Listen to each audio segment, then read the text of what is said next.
sorry it took me a bit to get here. I took a long piss.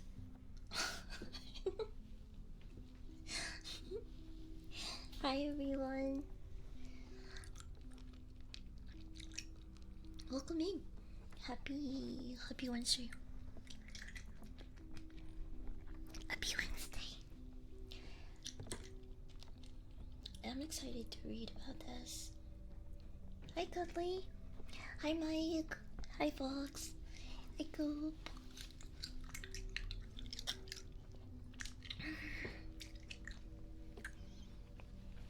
It is super hot in here, so let's see how long I lost. I last in the sauna.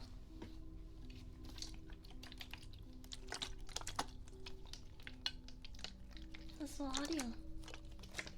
Do you hear me fine?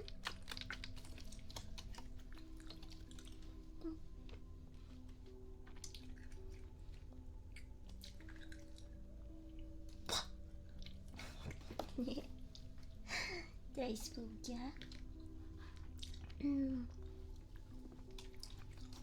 Hi everyone.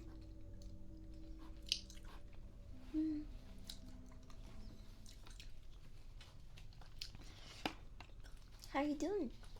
I hope you're staying cool. I'm not. It's hot as shit. If I was comfortable streaming naked like some of my fellow VTubers, I would do that, but I'm scared I'm gonna drop something on me.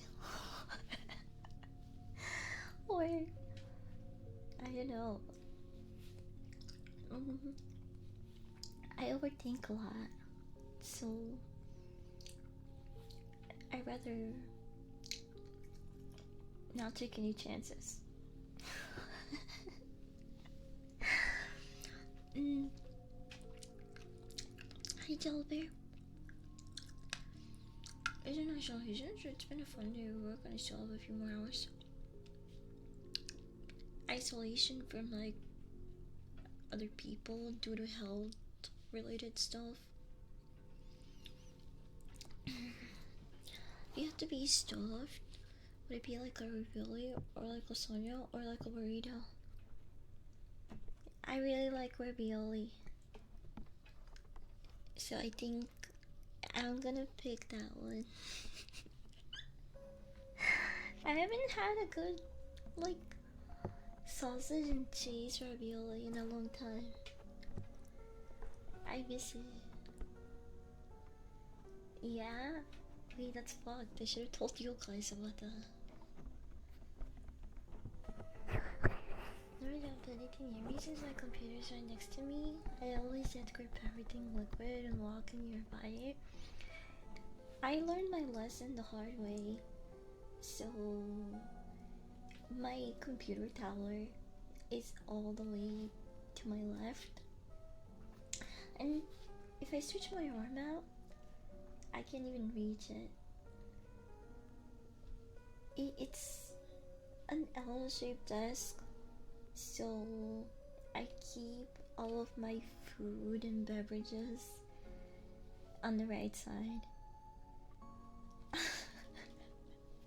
So they're never ever near the tower, because even my bong, I always try to place it under my desk or the right side. Because I've had incidents where I dropped my ball and it splashes my computer tower. And the 2 times that it happened, I guess I got really lucky because there was no actual damage to my PC tower, but it scared me enough to rearrange my whole setup. Hi, MC. To 20 minutes more work on. Yeah, you're almost there. Good job. But yeah, I learned that the hard way. Also, I am a Gillette fidget.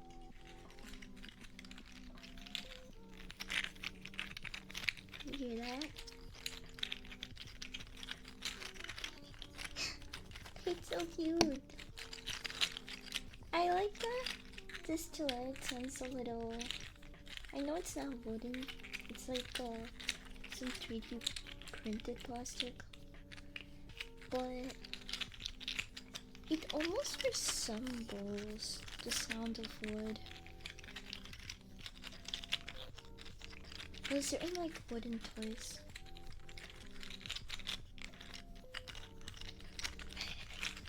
It's so cute. Oh, speaking of Gillette related things, I got Gillette emotes.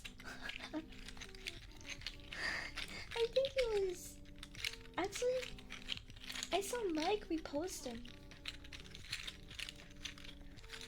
and I was like, I have to get those. I put him here on Twitch and Discord.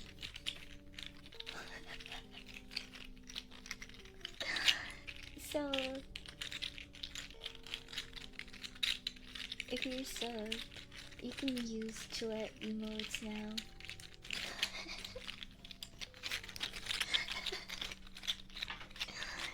I don't have a problem.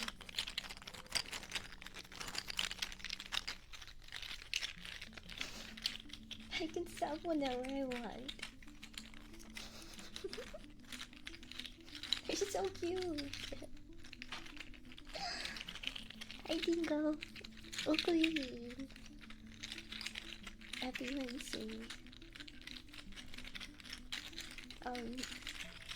The reason why I'm late for stream is because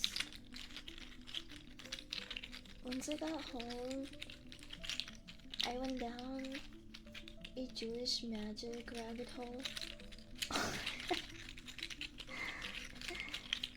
Because of a movie that I saw last night before I went to bed. There is 3 movies that I want to discuss and talk about on Friday. And I'm gonna mention them right now in case any of you guys might wanna check them out or get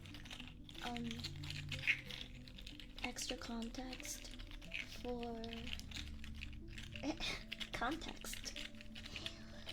Friday, which by the way is gonna be an early stream because I took the day off so I can go do something fun with my family. We're watching pig races.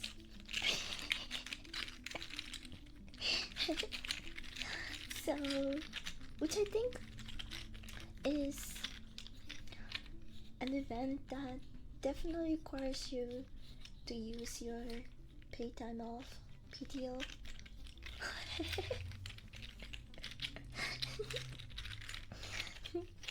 So that's why Friday's stream is so early.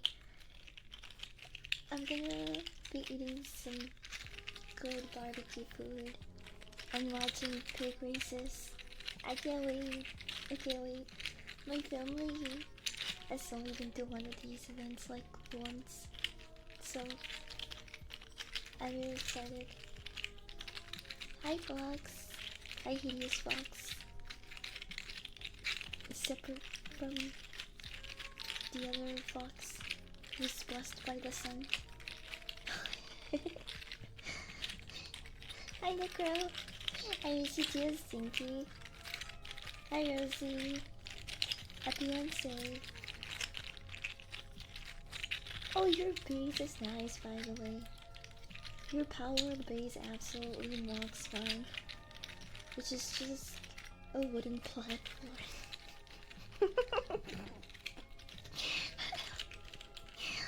I wanted to work on my second base all night yesterday, but I got so tired. So instead, I just watched a cold horror movie. Oh, right. So let me tell you the 3 movies that I recommend you watch. Preferably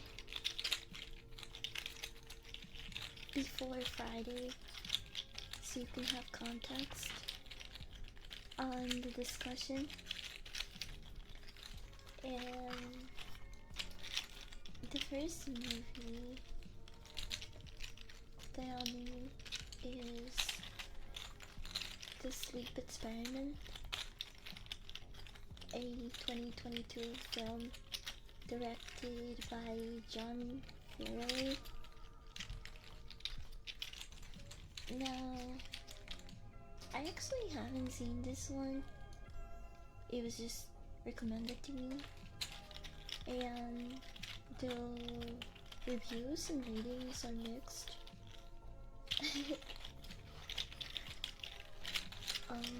It's also, I think, not a very well-known film, even though what it's based on is a very popular experiment, and a lot of people have talked about it, the Russian sleep experiment. So I'm definitely interested in this movie. So I'll probably talk about it on Friday after I've seen it. The next movie that I'll be discussing is A Dark Song.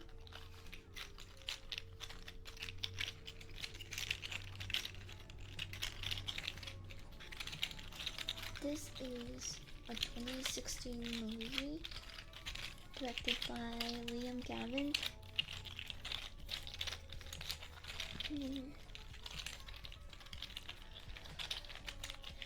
It follows Sophia, who is determined to contact her dead son in hopes of seeking out revenge for his murder. And this is the movie that I watched last night. I don't want to start talking about it, but this movie sent me down a massive rabbit hole. There is a lot to discuss. I feel like I'm gonna spend an hour discussing this one movie alone.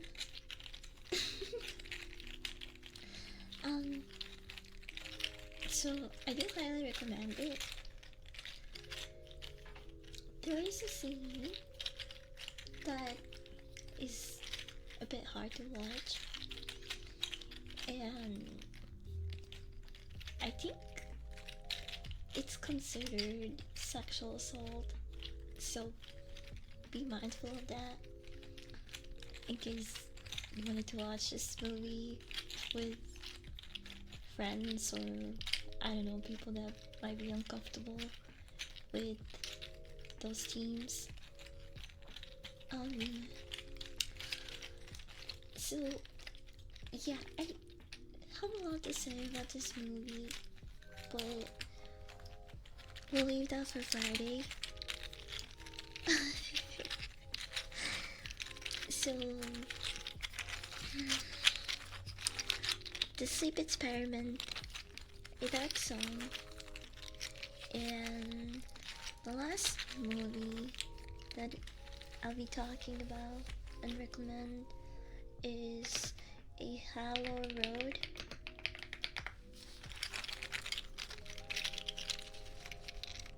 This is actually out of the 3 films.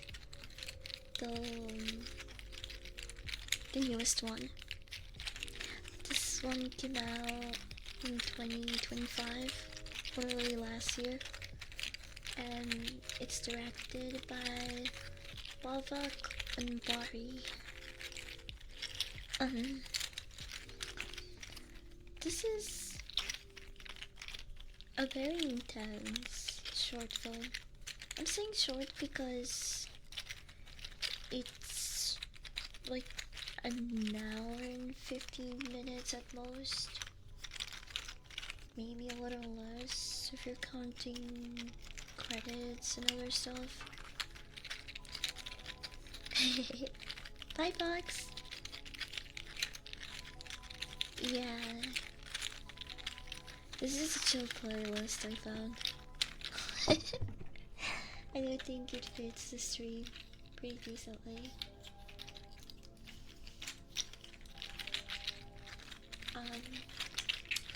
But this movie, I also really like, and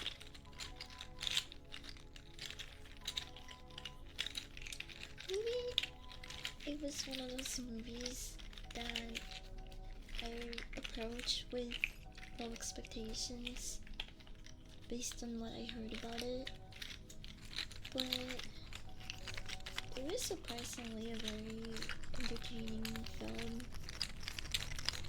that kept me invested the whole way through.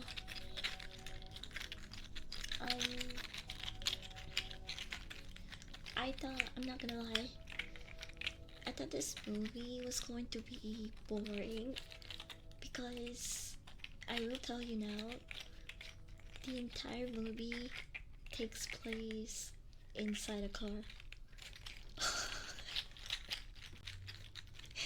The whole movie pretty much takes place in a car while they drive, and I thought I was going to quit halfway through, but I was wrong, and I'm glad I was.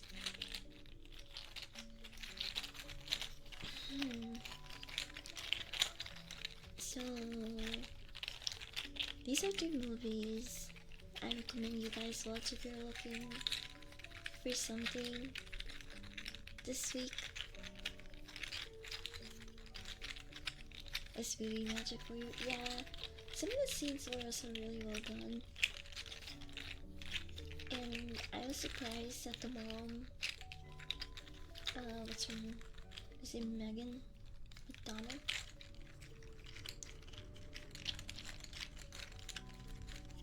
Is that the daughter or the wife?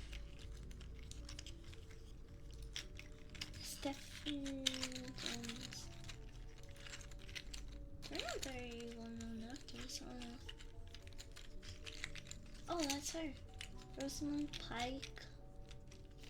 Wait, she's the one that's in the most films. She's in the Doom movie? She's Samantha Grimm in Doom?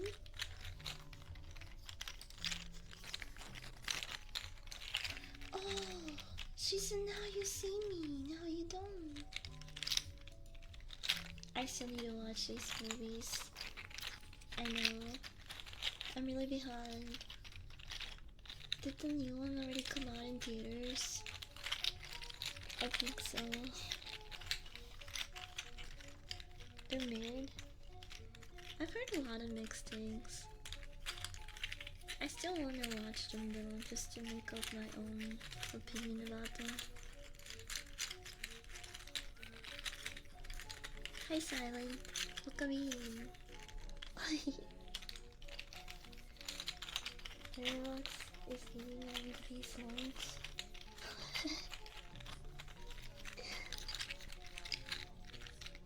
Have you seen Now You See Me? No.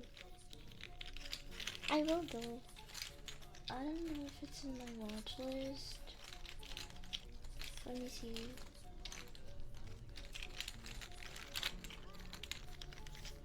Oh, it's not. I'll add it on my watch list.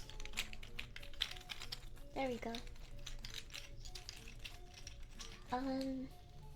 So yeah, The Sleep Experiment, Hollow Knight, and A Dark Song. These are the 3 movies I'm going to discuss on Friday. So, if you've never heard of any of these, I definitely recommend them. If you are short on time, Hollow Road is the shortest movie, and it's quite intense. Really good. I'll check them out. I haven't crossed them off entirely. Super able to chill out. Okay, we are gonna continue all of tomorrow's now. I wanted to talk about other stuff, but if I start getting sidetracked now, I'm not gonna get much reading done.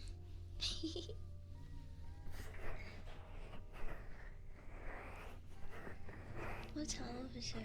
I'm gonna watch the rest. Yeah! I don't know what you think about it. Where the hell is the book? Here we go. Hehe.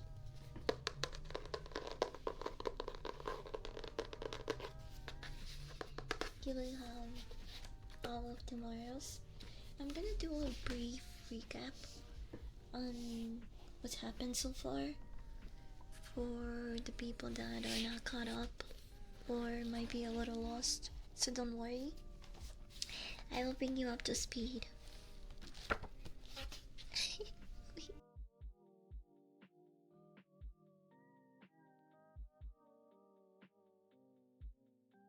So, in the timeline of events, we are currently in the extinction and diversification era. This is the 4th major event in the timeline. And there are 10 in total. So we are close to the midpoint, even though we've definitely read a little more than half the book. So I'm guessing some of these historical events are going to be shorter chapters. So, short recap. Okay, we start in the Civil War era. This is a major event that happens between Earthlings, us, and the Martians, which we are the descendants of. Martians are humans, but they are humans who were born and raised in Mars. After years of mistreatment and using up Earth's resources, humanity had to find another environment where they could settle down and start anew to help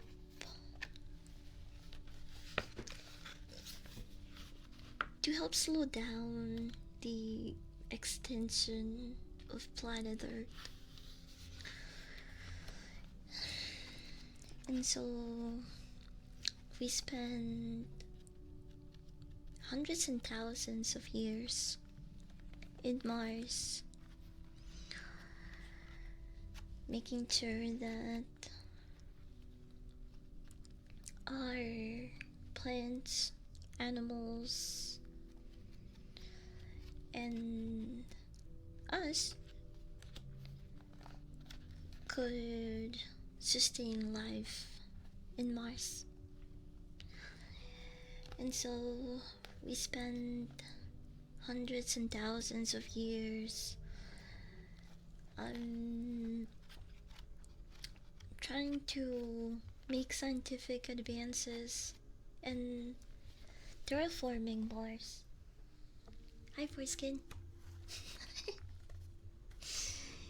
I'm doing a brief recap on all tomorrows. So, we conquered the fuck out of Mars and made it our second home eventually. And the new race of humans were called Martians. This new class of human, I guess you could say, eventually that they were too good for us and said, hey,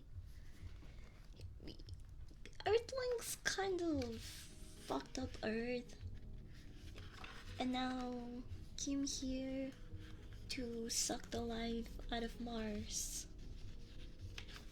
These guys kinda suck.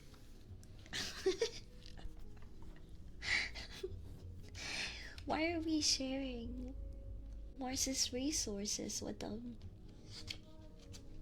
They're in this position because of their own choices. And so this started the whole Martian and Earthling civil war, which is so retarded because Martians wouldn't even exist if it wasn't for us. They are allies, just more evolved, I guess. They also physically looked different because Mars's gravity and the atmosphere was not identical to Earth. So even though they resembled humans, their faces were more stretched out, kinda elongated.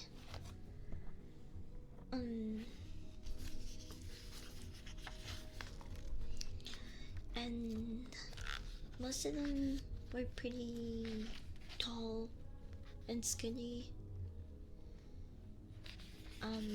due to gravity not being as strong and kind of like squishing their features like us. If that makes sense. And so Earthlings and Martians fought each other for, let's see,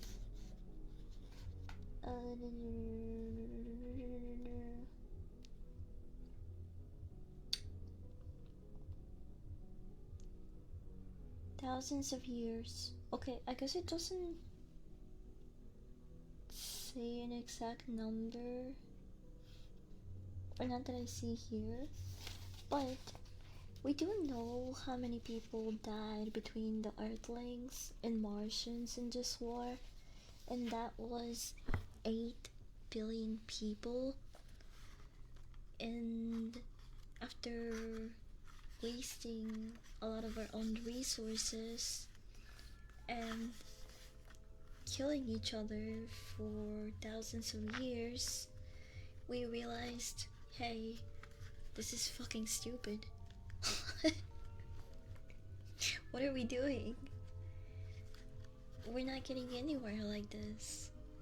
And now both of our planets are losing resources faster than we would have had this war not started. And they called a truce. And the Civil War ended after thousands of years. Damn.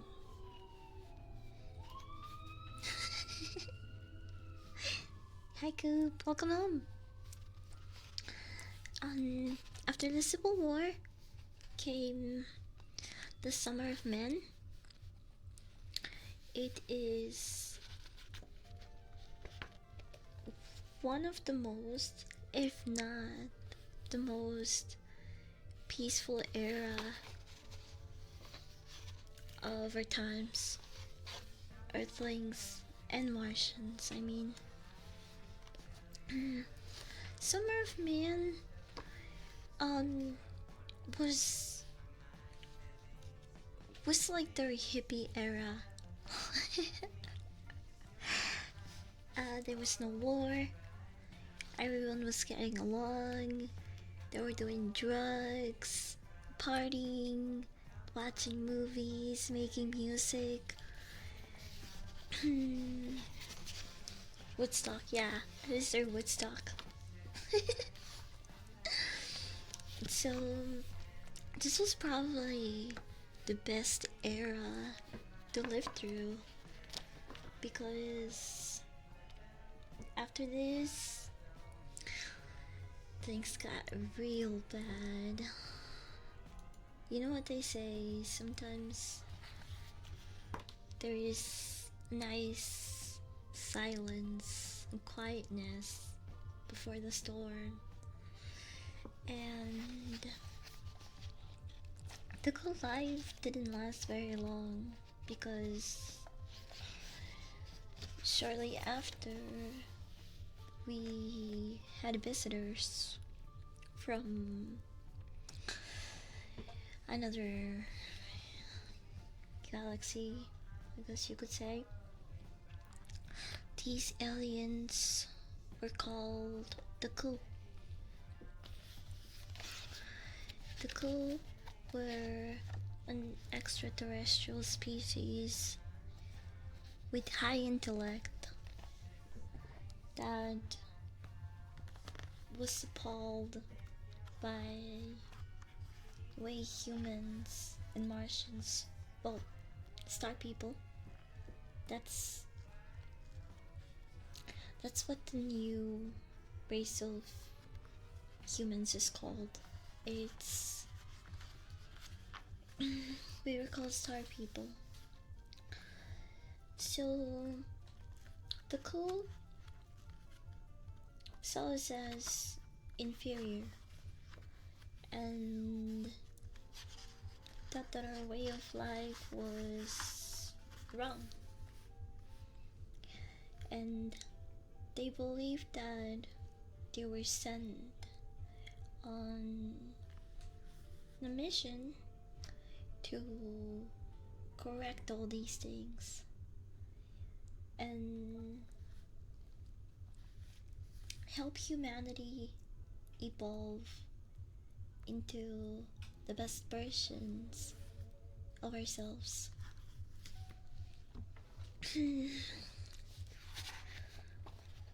But star people, like I said, were the result of the Great Civil War. So a lot of star people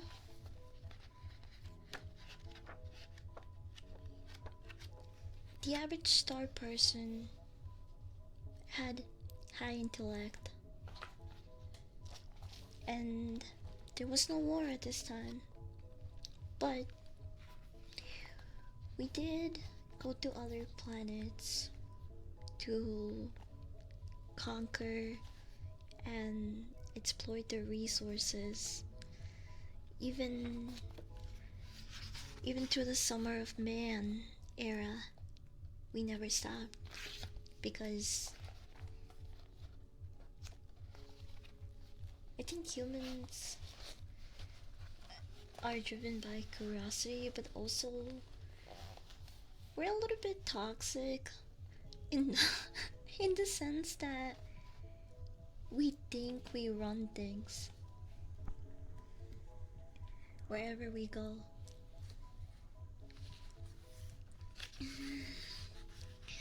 And the crew didn't like that. So they imprisoned the star people, aka humanity and Martians, for 400 million years. Yeah. We got our booty cheeks clapped for 4 million years. Sorry, I think I said 400 at first. No, it was 400 million years. And how did we get rid of these alien invaders? You might be wondering. We didn't. They got bored. One day, the crew just decided, we're bored. We've been clapping their cheeks for 400 million years. Let's go play with something else. And they left. We never fought them off. And the people that tried their best to fight them off got the worst of it when it comes to the experimentation side of things. So the more you resisted, the worse your fate was.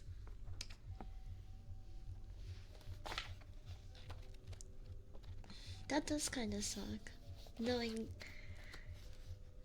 we were absolutely no match for these invaders, and they just got bored and left.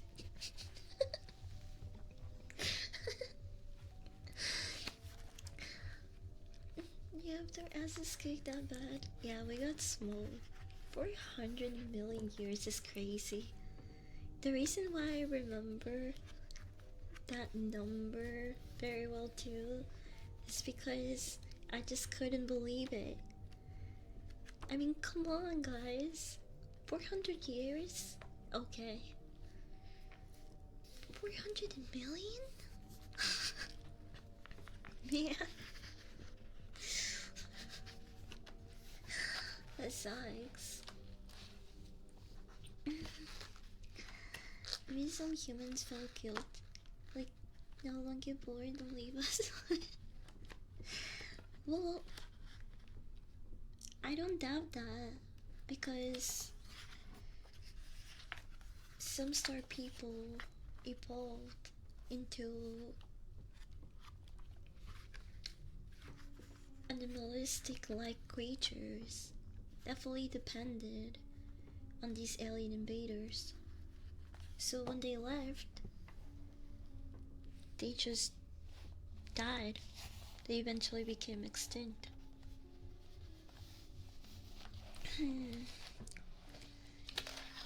This timeline don't just throw me off.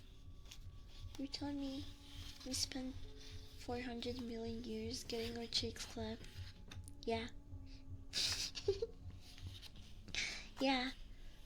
400 million years getting experimented, being tortured, unless you were a hedonist, which is their favorite type of human evolved alien. these people were basically pets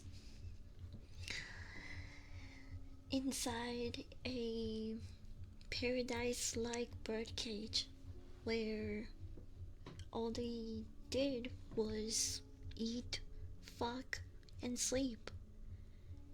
That was their entire way of life. These were the people that were spoiled by the coup. The ones that I guess you could call the lucky ones.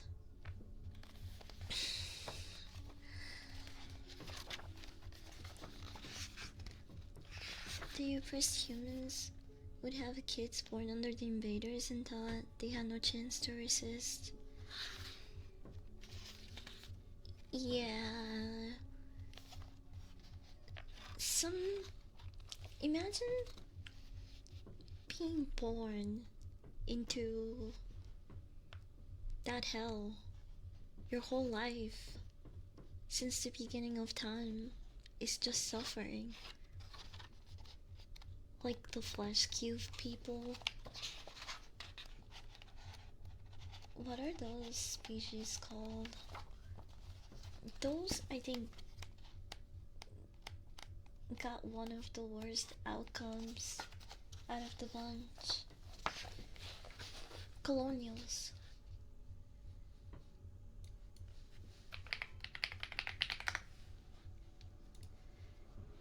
This is what they look like.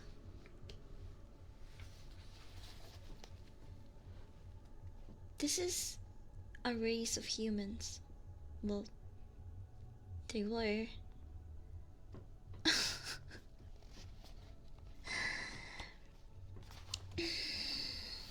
And there were some of the people that got it the worst. They kept their mind intact, so these humans were technically aware and they could feel pain and pleasure, and their sexual organs were still intact, so they could reproduce, and their child spawn or whatever would be born into this. And the cycle would just continue and go on and on and on. And these are actually the star people that fought off the coup the most. They were the people that resisted the longest. And because of that, the coup wanted to make an example out of them.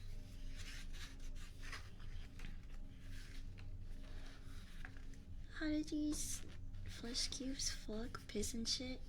I have no idea. They actually don't really give us that information in the book.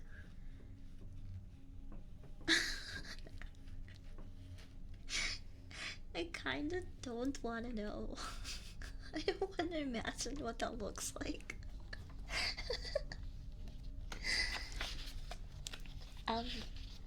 The next group of people we're going to learn about are called spacers.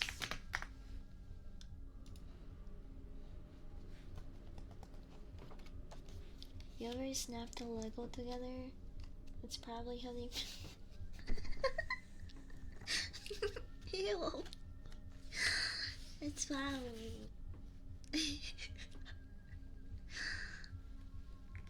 So, these are spacers. In the aftermath, of the cool invasion, spacers like this individual would be the only truly sentient human beings to have survived. They were so comfortable in their weightless refugees that the fates of their cousins on other worlds did not concern them. They were also painfully rare. Their entire population in the Milky Way galaxy numbered no more than a few dozen arcs and a few billion souls. It must be remembered that the Star People did not succumb entirely to the cool invasion. While their worlds fell away, one by one, some Star People took refuge in the void of space. One after another, entire communities scrambled into generation ships and cast themselves off into the darkness, hoping to go unnoticed by the beings that had overrun their galaxy. Desperate times made for desperate measures. As the Star People had observed during their initial colonization of the galaxy, life on generation ships inevitably led to mass insanity and anarchy. Kinda reminds me of Fallout bolts. That does tend to happen, huh? This time, however, humans had to adapt themselves or face extinction. Entire asteroid fields were confiscated and hollowed out to make spaceships of a size never seen before. The hollow shells cradled bubbles of precious air and water, but no artificial gravity of any kind. It was discovered that a purely ethereal existence would ease the stress of interstellar exile, provided that its inhabitants were adapted for life in such an environment. Hi Winnie, look green. Its pants covered a human evolution like this, generally lack of gravity caused elongation. Yes, they do actually mention that same reason for Martian's features being so elongated. And here, where were we? Thus, people themselves were forced to change. In an atmospherically sealed, gravity-free environment, their bones were left free to grow longer, thinner, spindlier. The circulatory and digestive systems became pressurized to avoid heart problems and congestion. The latter change had another advantage side effect. Humans could navigate through the void with jets of air expelled from modified anuses. What? Wait, could we even have ass jetpacks? wait, are they saying we were farting it up and becoming little fucking rocket launchers? What the fuck? Wait, you know what? His torso kinda looks like a ship. It also kinda looks like a baby bottle.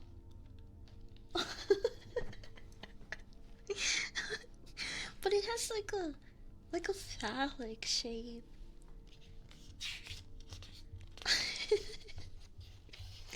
What the fuck? Such ventures were numerous and usually beset by failure, yet they did succeed in creating a future. seal tied in their moon-sized, air-filled, weightless heaven, the descendants of the Star People managed to evade the scourge of the cool. It was a never-ending diaspora. Even after the cool left, the spacers would find themselves too divergent to have anything to do with their ancestral lifestyles. The survivors of the initial hurdle would never set foot on the planet ever again.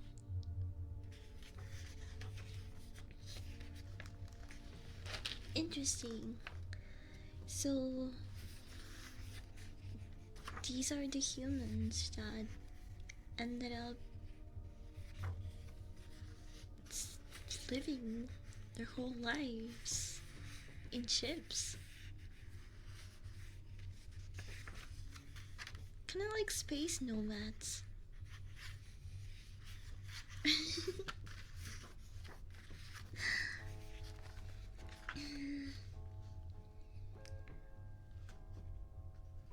Ooh. I wonder what is on their chest. It kinda looks like a... It looks like an Iron Man battery.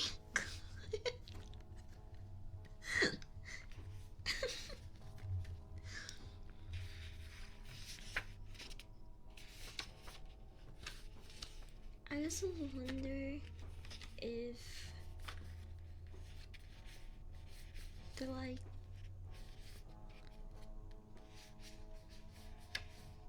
old Chinese man balding hairstyle was the norm.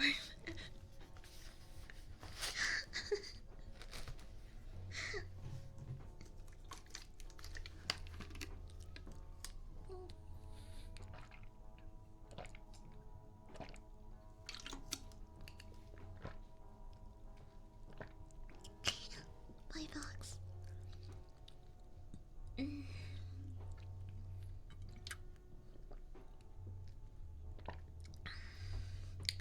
Were the raiders not able to find these humans? No, they successfully avoided the coal invaders by moving around in ships. They just lived their entire lives in ships. They never stepped in a planet. I guess they just got lucky. But this is how they ended up evolving.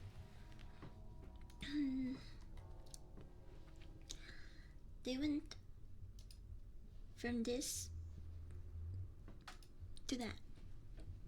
This is what the average star person look like. This is the average quote unquote evolved human, the product of Earthlings and Martians. So, before the cool invasion, this is what most of us look like. Yeah.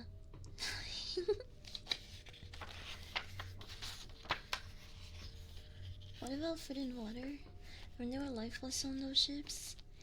I feel like it was very similar to the balds in Fallout. Well, that's what I envisioned. Feels like an upgrade? Hell no. Look at this fucking thing. Scissor hands.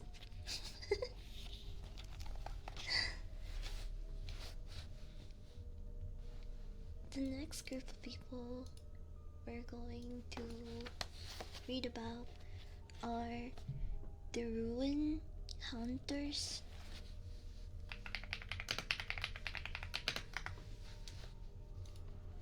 And they look like this.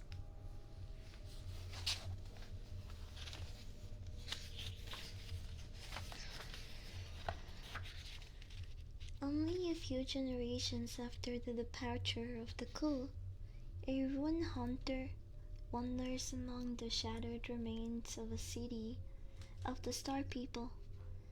The dominating form of an even greater cool pyramid can be seen in the background.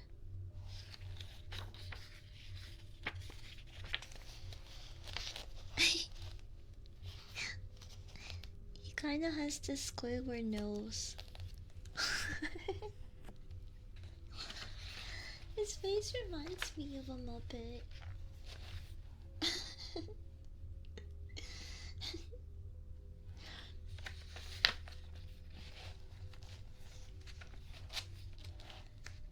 Do I know why cotton mouth occurs when you're high, or should I just Google?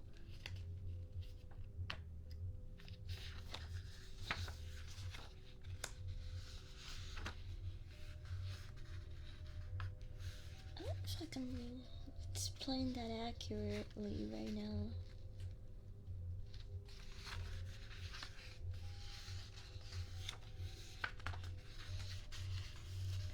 I believe. No. I don't want to say wrong things. But I wanted to say that it's because it increases your heart rate and your body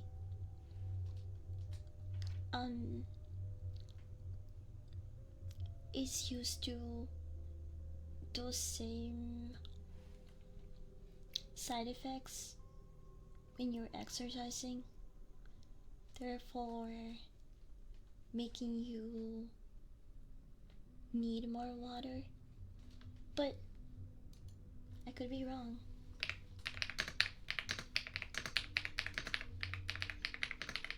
There's a better way to explain that, I'm sure.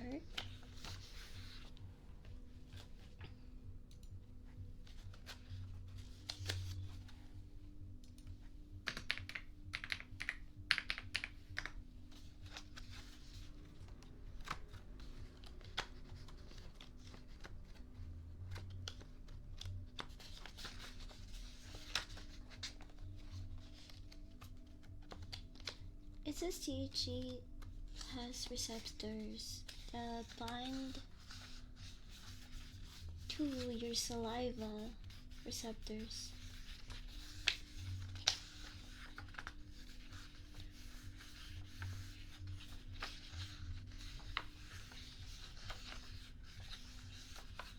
The binding interrupts signals from the nervous system that normally tell your glands to make saliva.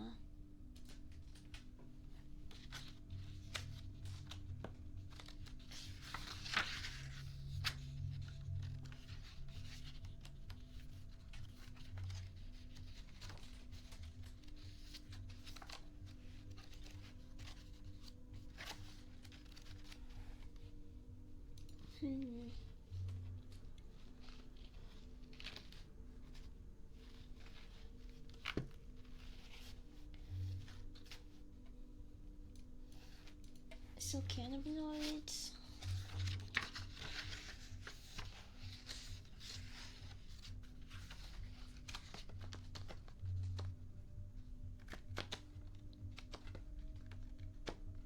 are cannabinoids essentially intercept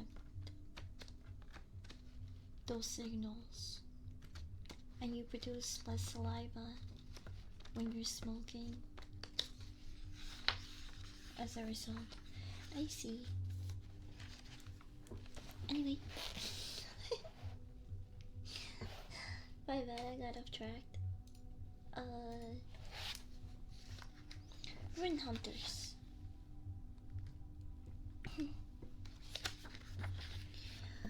One particular human species, singled out for its virtuous access to the heritage of its stellar ancestors, would eventually play a leading role in the shape of things to come.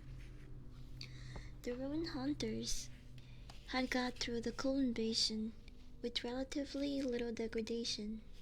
True, they had been reduced to the level of apes, but the recovery had been quick. It seemed that the coal had not worked as hard to suppress their intelligence, nor had they made an effort to wipe away the material traces of the Star People. Even after millions of years, enormous ruins of the global urban spaces littered the continents of their world. Thus did the ruin hunters earn their name. Hunters.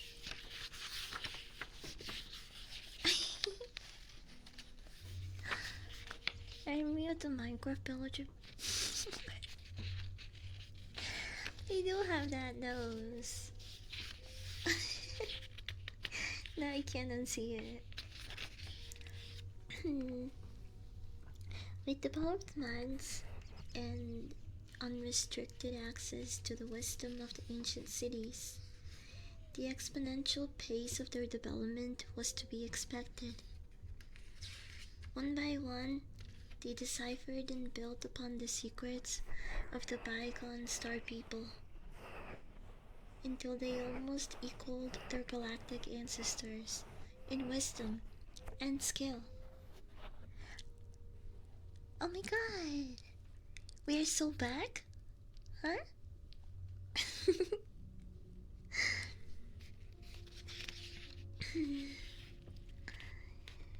All of this development happened in an unnaturally short span of time, and some of the old technologies were not understood, even as they were blindly replicated. Needless to say, such a pace of development put premature stress on the social and political structures of the ruin hunters. They rarely survived the 5 world wars that raked their planet, 2 of which were thermonuclear exchanges. But they made it through, and their baptism of fire had hardened and awakened them. The war united them politically and pushed their technological capabilities beyond even the level of the Star People.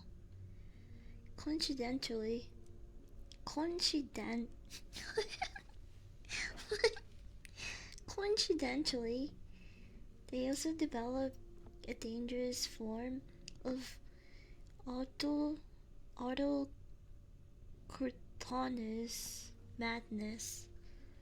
The ruin hunters had come to believe that they were the sole descendants and the true heirs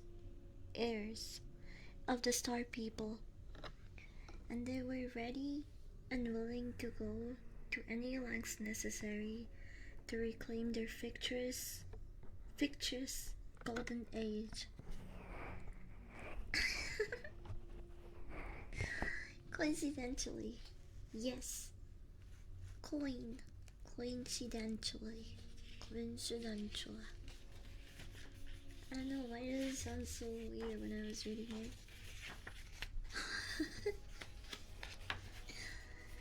Sentience reborn.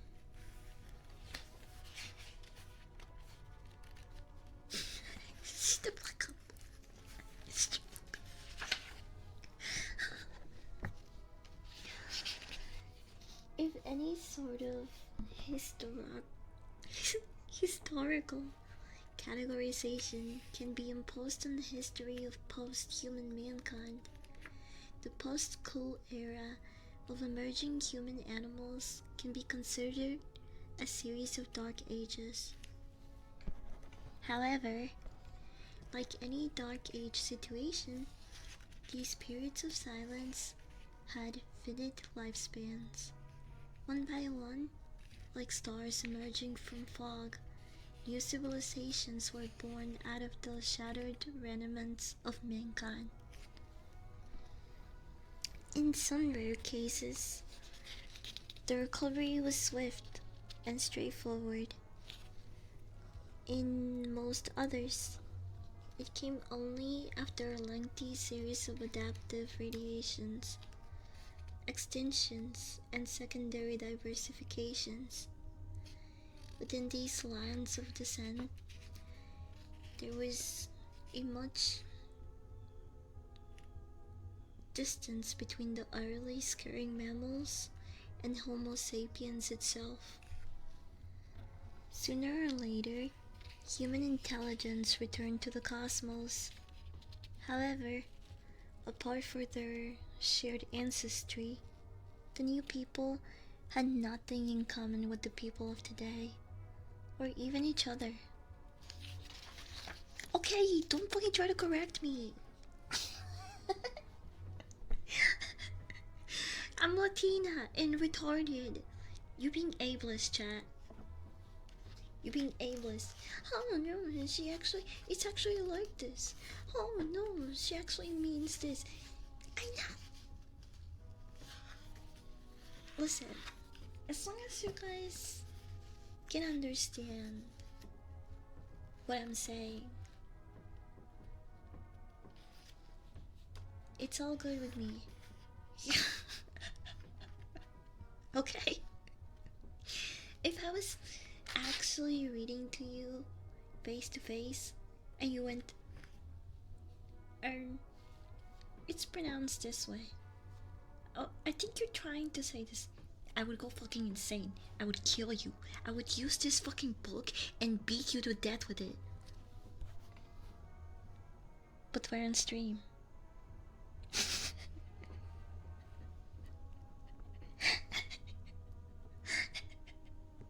So, instead, I'll just remind you that I'm Latina and a bit dyslexic. So, don't be Google. Don't try to correct me.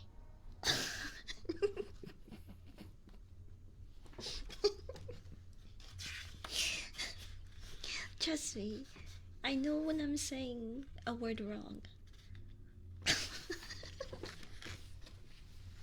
Okay.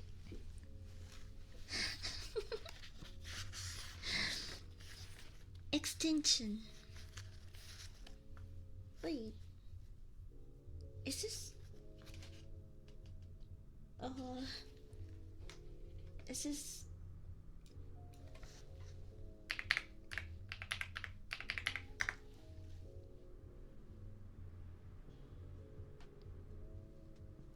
I can't find it. I don't think this is a race of people. There was a picture, but... Oh, wait. I found it.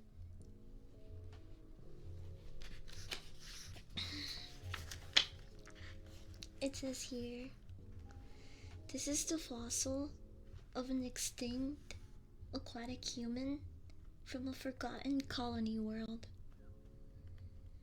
Unbeknownst to the universe, his kind adapted, flourished, and died soon after the cool retreat.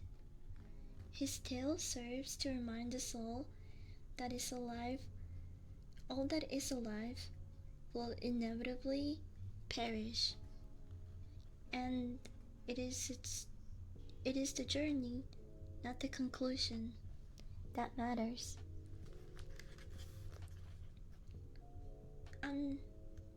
No, this is more like a seal human. These were aquatic humans.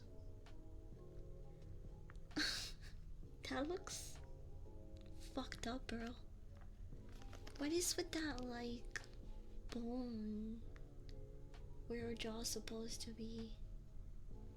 Can you imagine this thing with, like, flesh?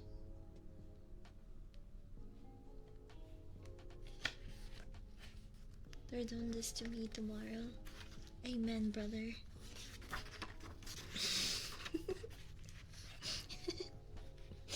Welcome to the wage cock life.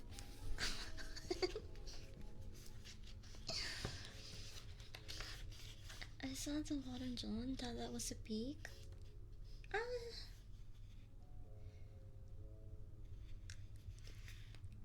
don't know.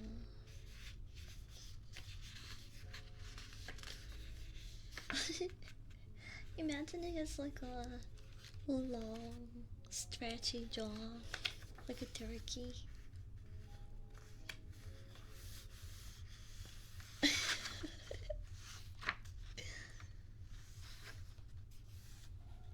It still has a rib cage. And damn, look at them hips. Oh, um, here's what it says. Not all humans and animals made it through. In fact, it must be realized that the majority. Wait. Did I read this already?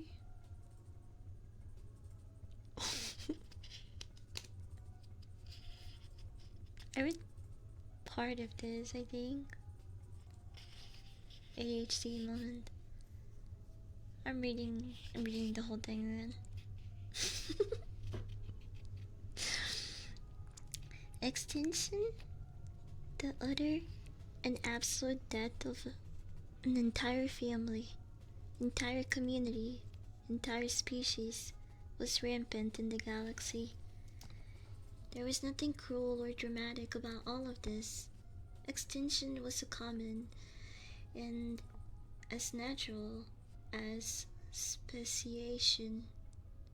Sometimes a species simply failed to adapt due to competition or an abrupt change in conditions. Elsewhere, their numbers dwindled across imperceptible gulfs of the time. One way or another, human animals faded out.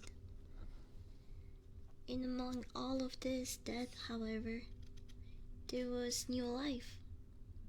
As one species vacated a certain niche, others would soon step in to take its place. Adaptive radiations would follow, filling in the blanks with myriad diverse and buried forms. Despite the fallen, the flow of life would proceed, blazing with constant replacement.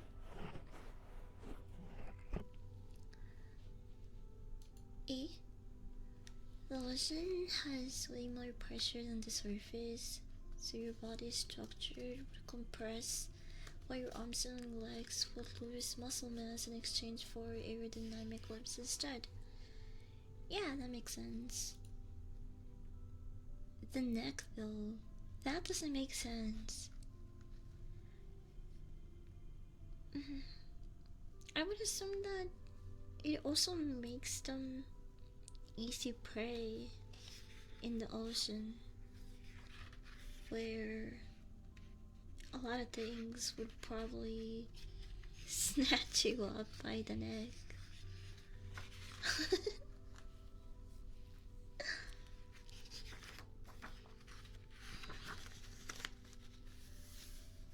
Ooh. These are descendants of the worms. I think worms were the first species we learned about after the cool left. Summer Man, early warning, the cool, and extinguished worms. Yeah, worms are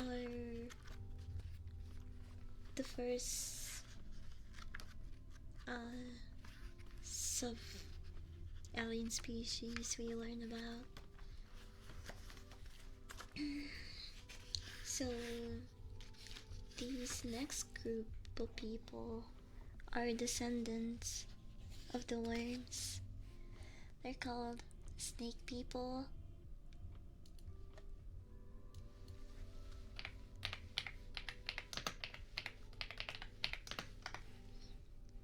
Snake people.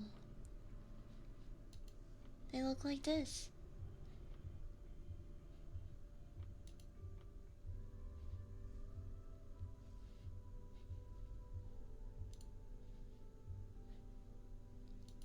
So, yeah.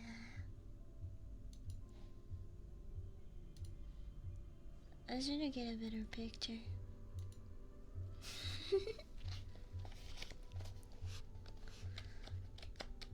You have to take your whole money in order to buy eat stuff. Yeah, I can see that. Tourists for foods and trees. I'm a snake. I'm a snake. I'm a seafood little snake. I I vaguely remember that.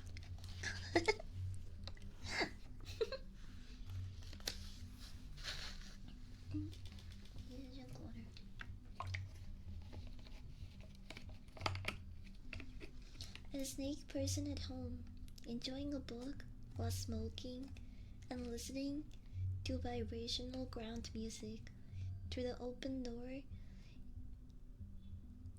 Through the open door can be seen the chaotic tangle of the city. Damn, they're just like us. They be curling up with a good book and just chilling and smoking.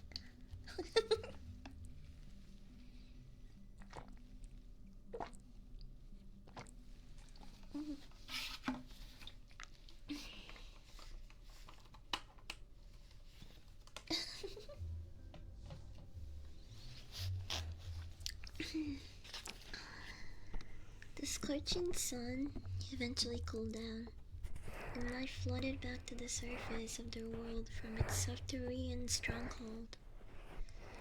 Just as animals of all kinds exploded into the terrestrial niches that had been left vacant for millennia, so did the descendants of the worms. On the surface, they found new opportunities as entire assemblages of serpentine grazers, swimmers, predators, and people.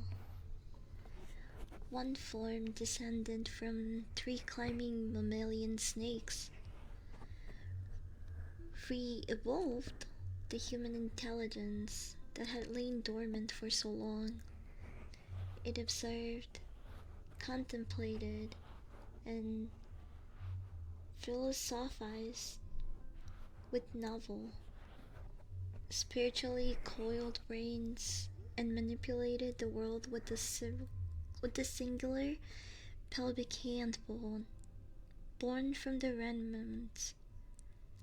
remnants of its ancestors' feet.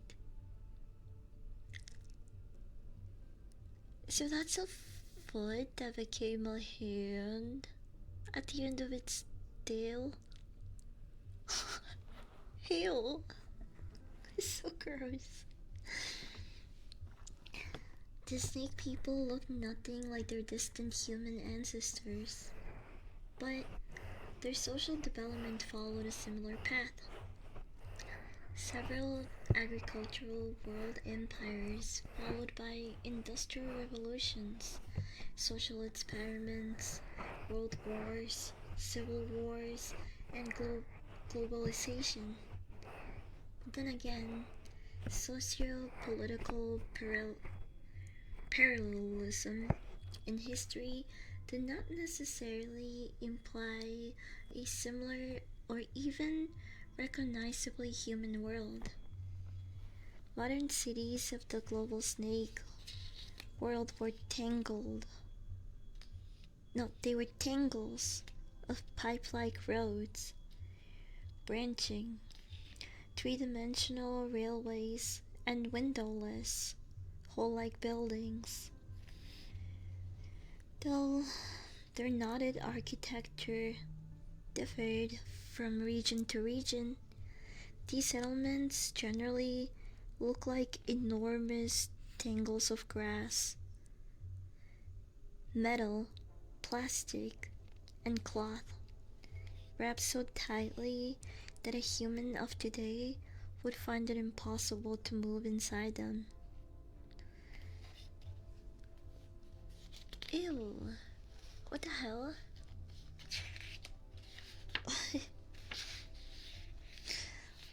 They were out here living in Knot City. Plazas and open areas were totally absent, as they presented navigational obstacles and areas of insecurity. Their evolutionary background in the trees had turned the snake people into borderline agoraphobes. Agoraphobes. Agoraphobes. None of these, of course, was unusual to the snakes in any way. Their relatively alien lifestyle was as particular to them as ours is to us. All across their world, their arterial cities thrive with people, each with their own joys, sorrows, and chores, living out lives as human as any other intelligent beings. Can you imagine? Can you imagine a teenage snake person smoking weed in the room?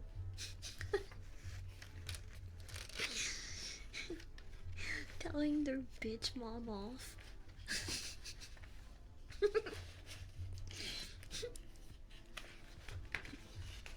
Mom, go away. I'm not smoking, I swear.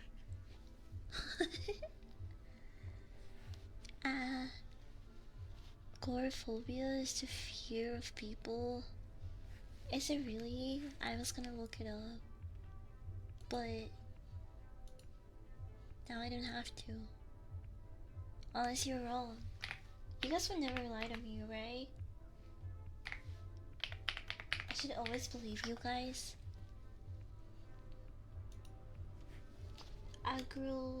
Agoraphobia is an anxiety disorder where a person fears and avoids situations where escape might feel hard to help.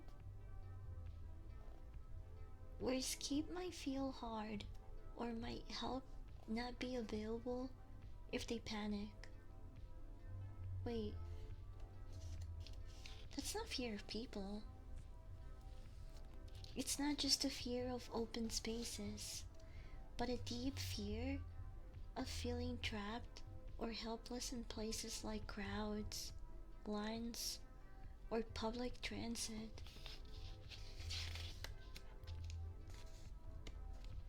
Common triggers: being outside the home alone, using public transport, being in open spaces like bridges and parking lots.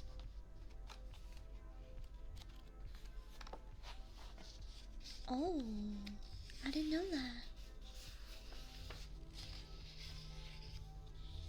So that's why their city is made like that.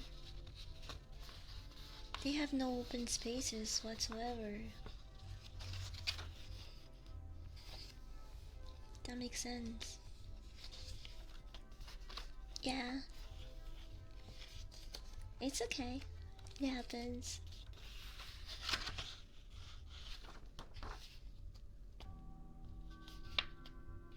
Interesting.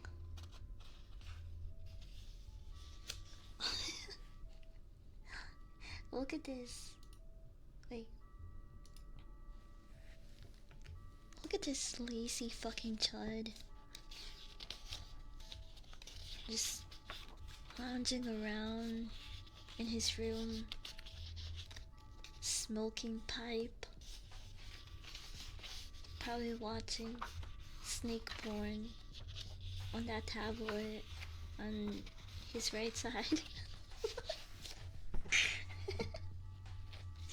This is what putrid chudism looks like.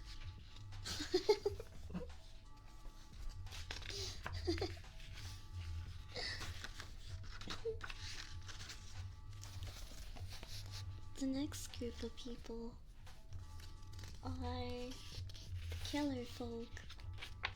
They are descendants of the predators. And this straight up looks like someone's furry OC.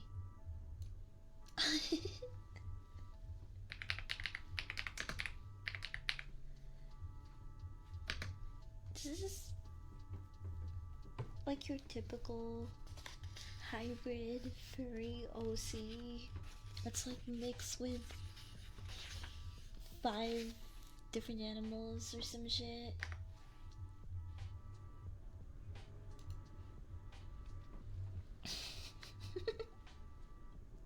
Hey yo!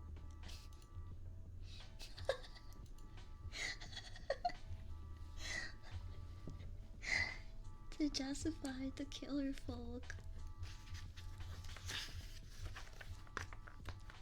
Here we see a young male killer touring one of the myriad ruined fortresses in his country.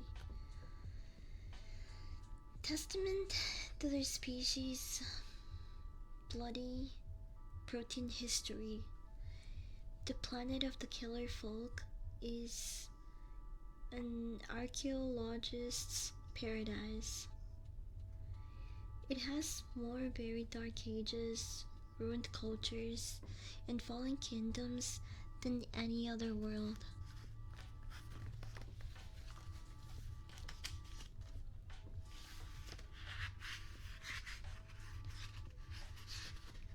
Archaeologist.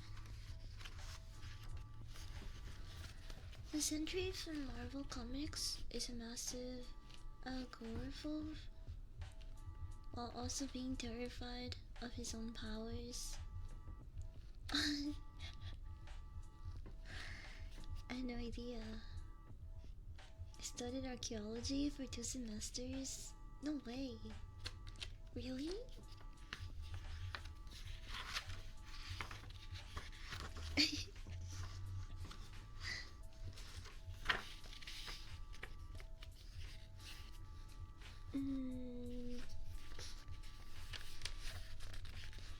I've gotten some downtime on the clock. Hell yeah. Then I switch. Yeah, kinda like me in radiology. I studied radiology for 2 semesters. And then I said, fuck this.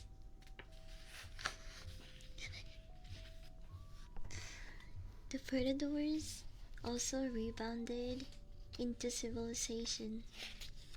Their journey involved a series of changes during which they lost the adaptations that had allowed them to endure as the top predators of their world. The saber teeth, once used for slashing through sinew and trachea, became fragile and thin, useful only as organs of social display. The hook-like thumb claws were also reduced, but not deleted. The last 2 digits rotated perpendicularly to become newfangled graspers. These specializations, however, do not mean a decrease in strength. Although they were no longer specialized for hunting, the killer folk could still kill with their bare hands, but only if they really wanted to. Sounds a lot like us right now.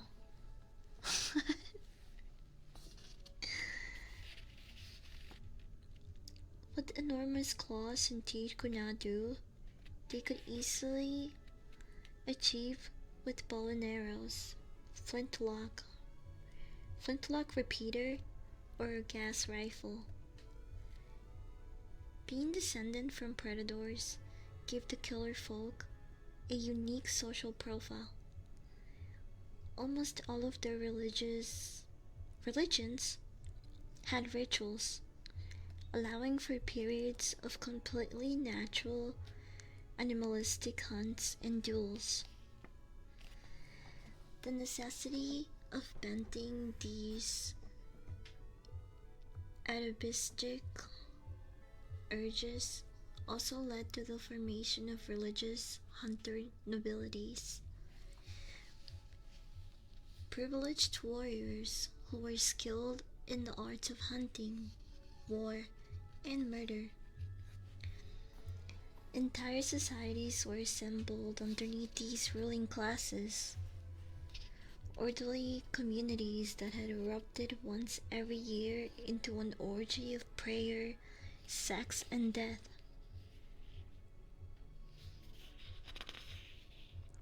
Oh, kinda like our elite. Makes sense. For thousands of years, nomadic warriors, nomadic, nomadic, sorry, nomadic warriors, together with their best herds of once human livestock, chased and battled each other across a chessboard of continents. All of this chaos was to be swept away with the advent of modernity. In a development of capable, comparable to an industrial revolution, one nation pack of killers devised methods of settled, intensive factory farming. Organized state structure, secularism, and technological leapfrogging were quick to follow. Needless to say, such developments polarized the world into bands of progressive, developed factory herders and increasingly fanatical hunting states. While one side condemned old animal ways, the other side embraced them with blind zealotry. This was their crisis of modernity. The Balkacination of the progressive and conservative factions on the road to the global unity. Fortunately, the killers managed to pull through, even though they drifted dangerously close to global conflict at certain points.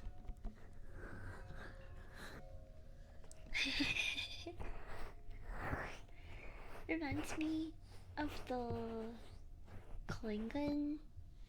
What is Klingon?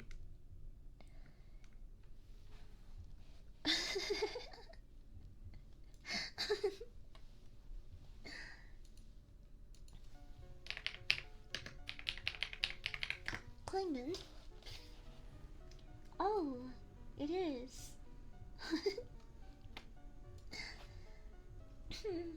I have zero Star Trek knowledge.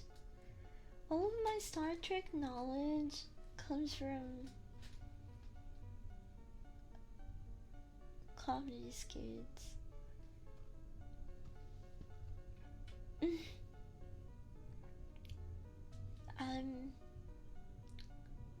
Maybe from Family Guy.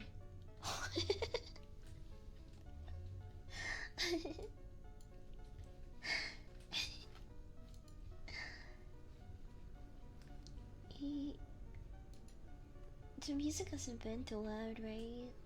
You're still able to hear me read. I hope. I don't know why I asked that now. We're like almost 2 hours into the stream. From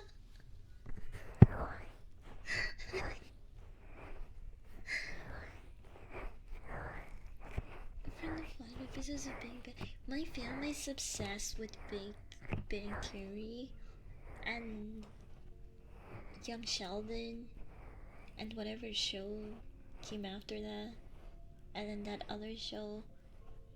My family has seen all of them. They will not shut up about it. They're always asking if I've seen any of them.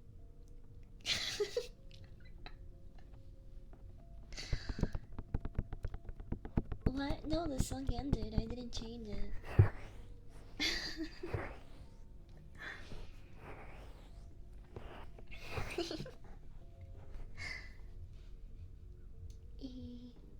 Do you?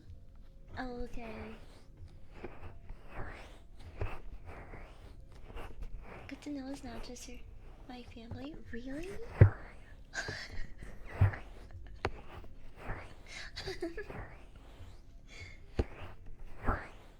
Bazinga. I have no idea what the shows are about.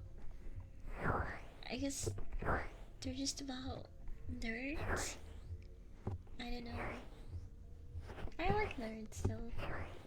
Maybe you should watch it.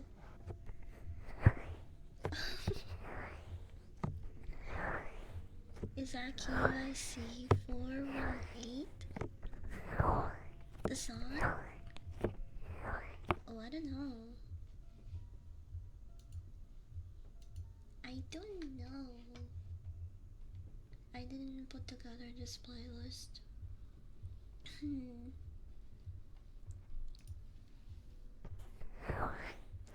It's practically a nerd sitcom about buzzwords.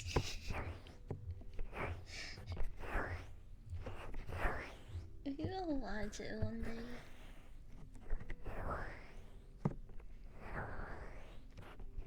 Right now, I'm too invested in Jewish dark magic.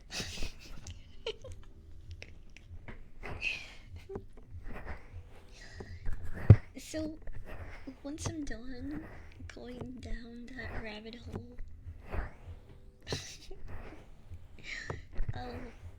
I'll watch other stuff. What does that even mean?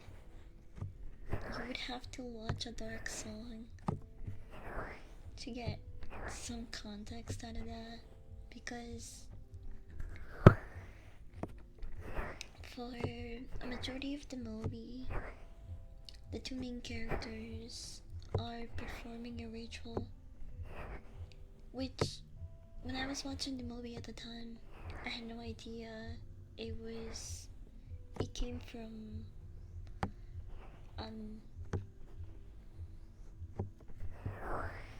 like dark Jewish literature.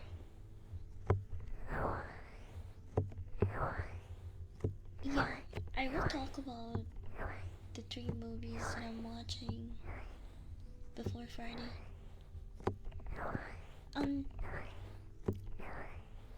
But just to quickly tell the people that are curious right now, I'll say a dark song.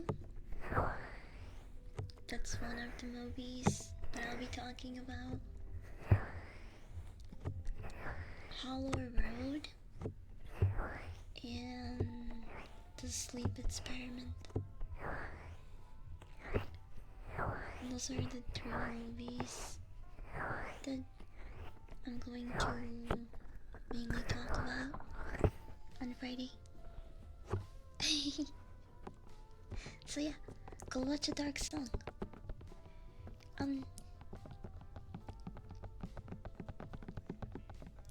I was gonna say something else about it, but I'll leave it for Friday.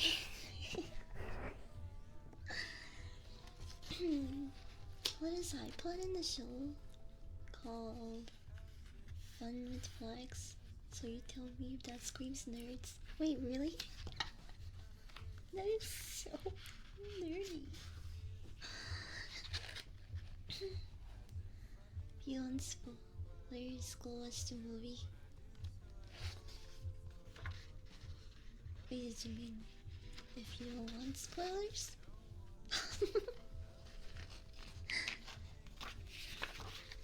I'm guessing it was just a typo.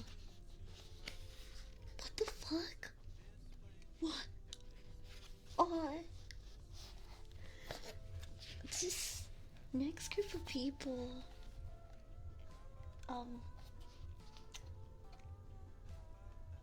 I'm not gonna lie.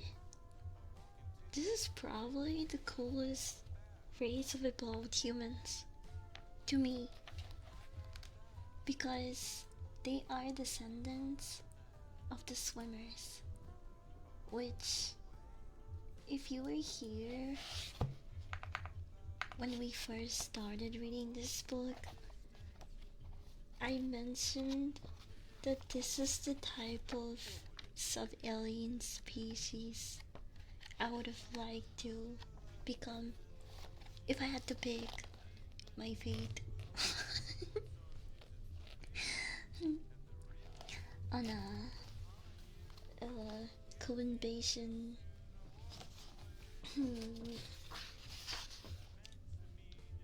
They are called tool breeders, and they are descendants of the swimmers. They look like this. I mean, look at that. That looks like a military weapon fish. I don't know. Out of all of the sub-alien species we've seen, I think they're the easiest to look at.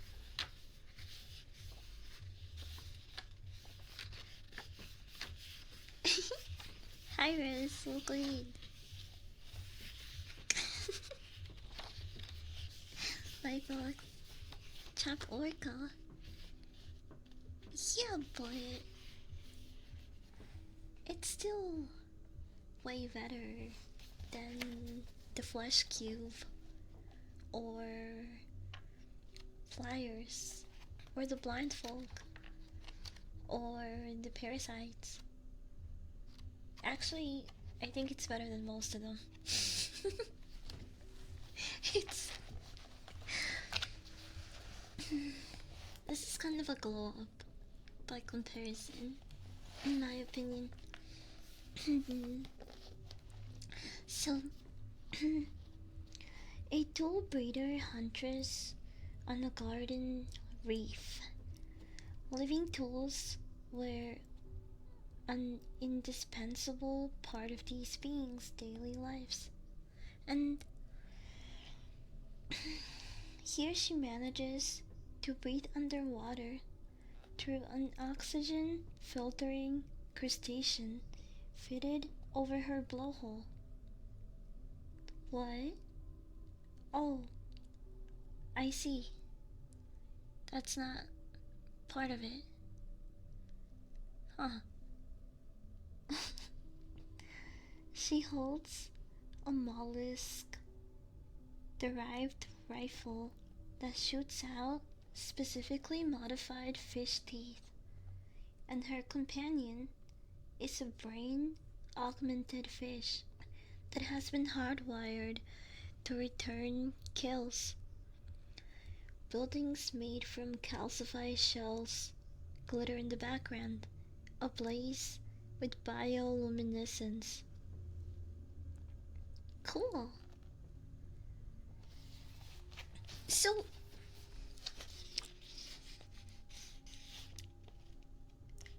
not only do we have a pretty decent build, but we also use other animals and species as buffs and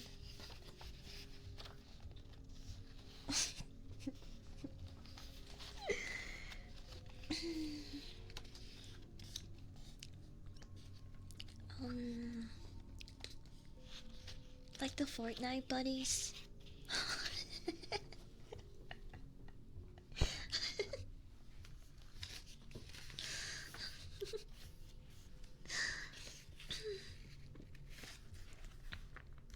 I really thought that the top thing was like a sick mohawk.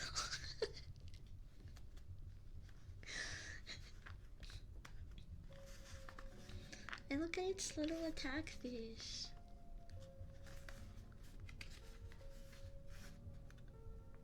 Oh no.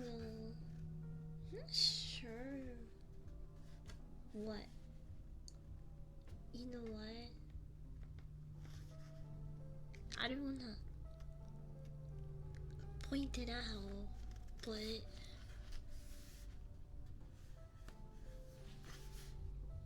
it kinda looks like a penis.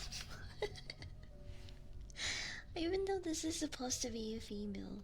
I was just wondering what the hell this appendage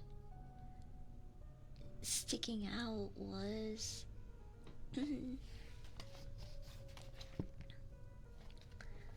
Shark tooth gun would be cool as fuck. Yeah, I'm gonna have some water.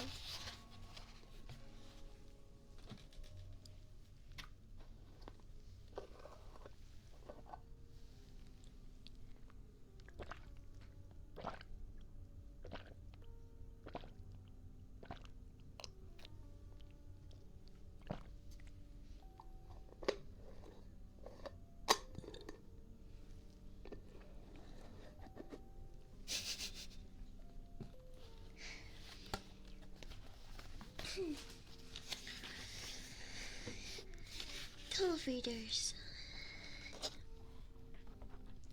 They used to be simple creatures, descendants of battered people that had taken to the sea.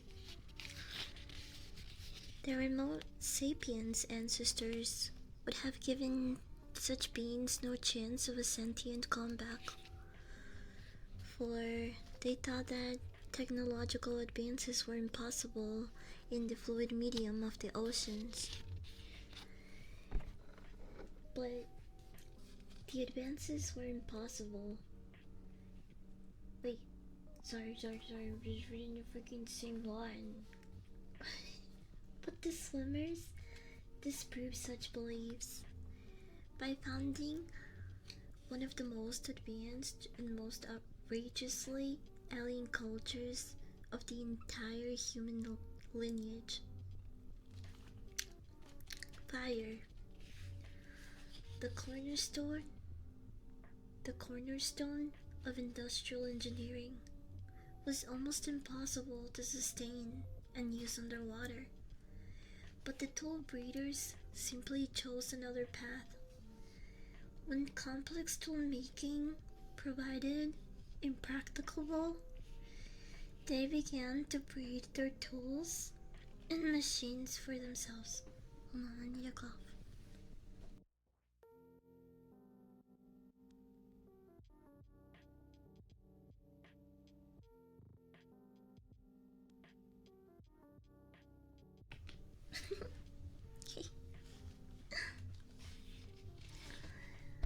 It has started long before the species was even intelligent.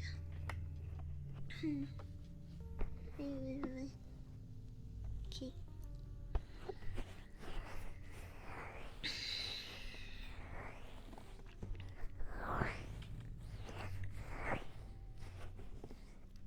Oh, I lost track of where I was. Wait a minute. Of the endless variety of life in the seas, the swimmers had always adapted and controlled any organisms that were useful in some way.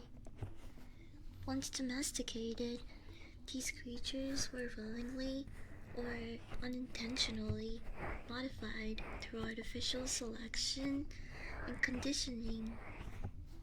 The process was slow, but once underway, its effects were formidable.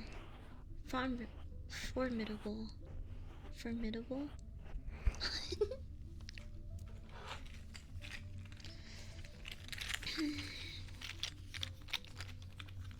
A modern tool breeder city was a sight to behold.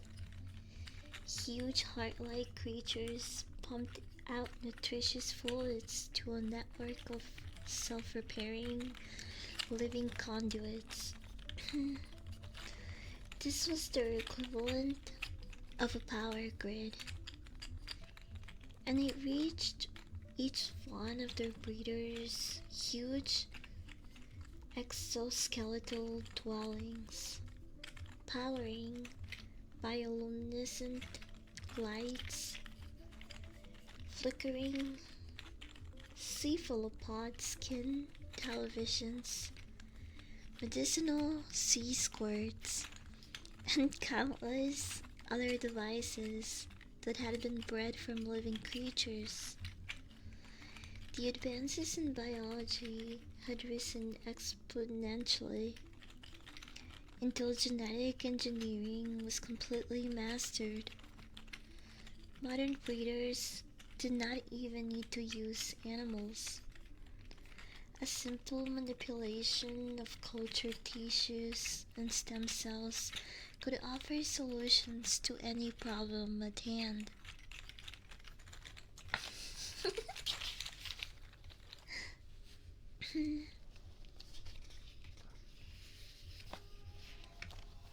Yeah, I also had to do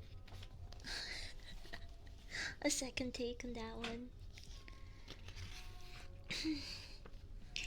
The mastery of genetics had allowed the tool breeders to conquer many obstacles. The yawning ocean depths, as well as the planet's few tiny land masses, were now firmly within the breeder's grasp. However, they were not content with mere planetary dreams. New forms of living tools and bizarre creatures were still being developed, in daring attempts to conquer the one realm that was most hostile to life. Sealed in their living ships, the tool breeders wished to return to the stars.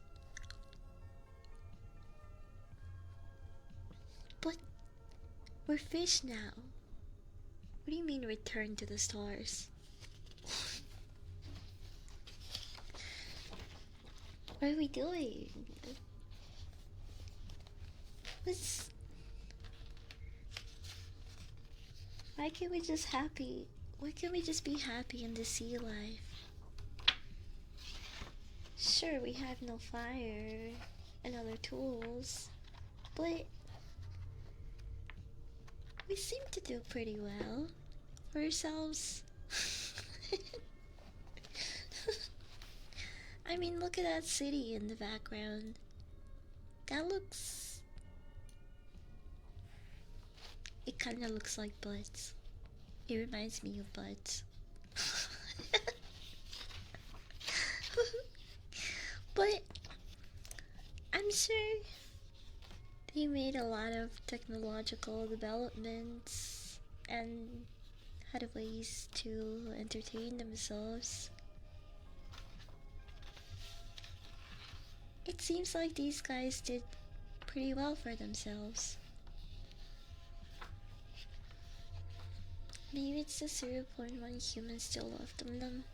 Yeah. We always yearn for more.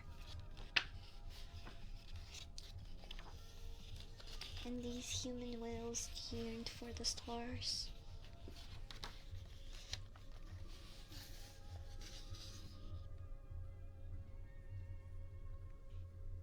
Did you guys hear that? That was my tummy. It sounded like a monster rumbling.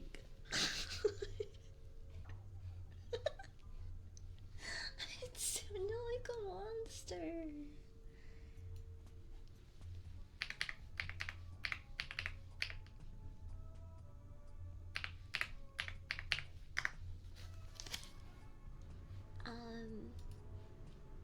I really don't know what to make of this next group of people, chat. I mean, what the fuck are we looking at?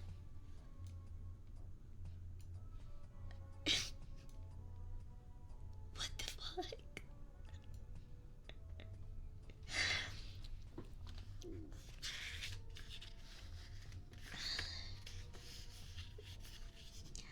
So,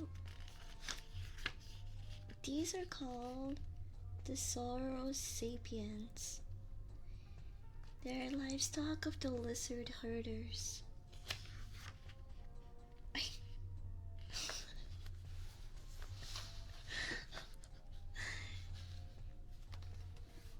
This looks like it has BDSM vibes.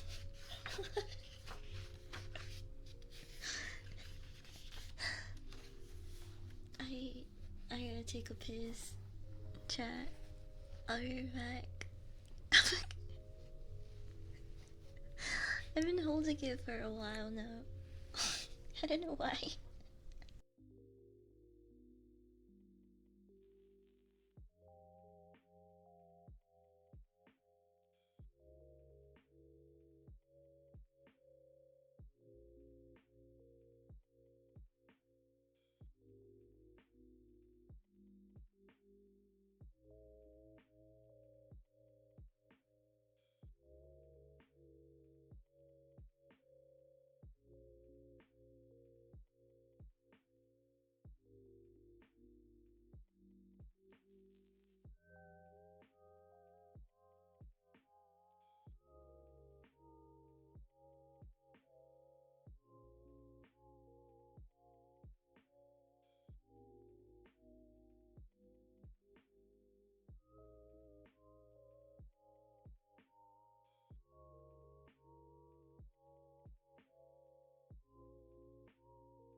I'm back.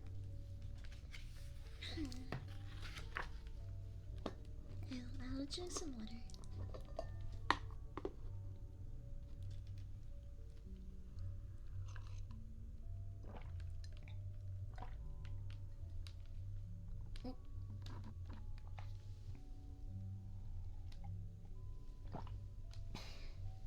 Hi, hamburger. Welcome in.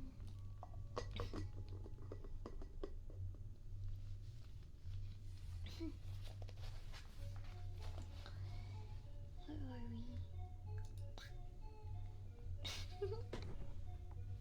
are we? Yes. The Zoro sapiens. They are livestock of the lizard herders.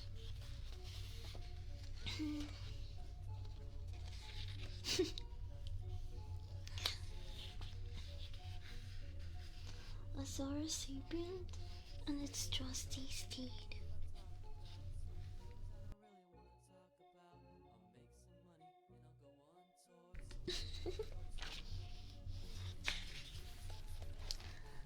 One of humanity's eventual inheritors was not even human.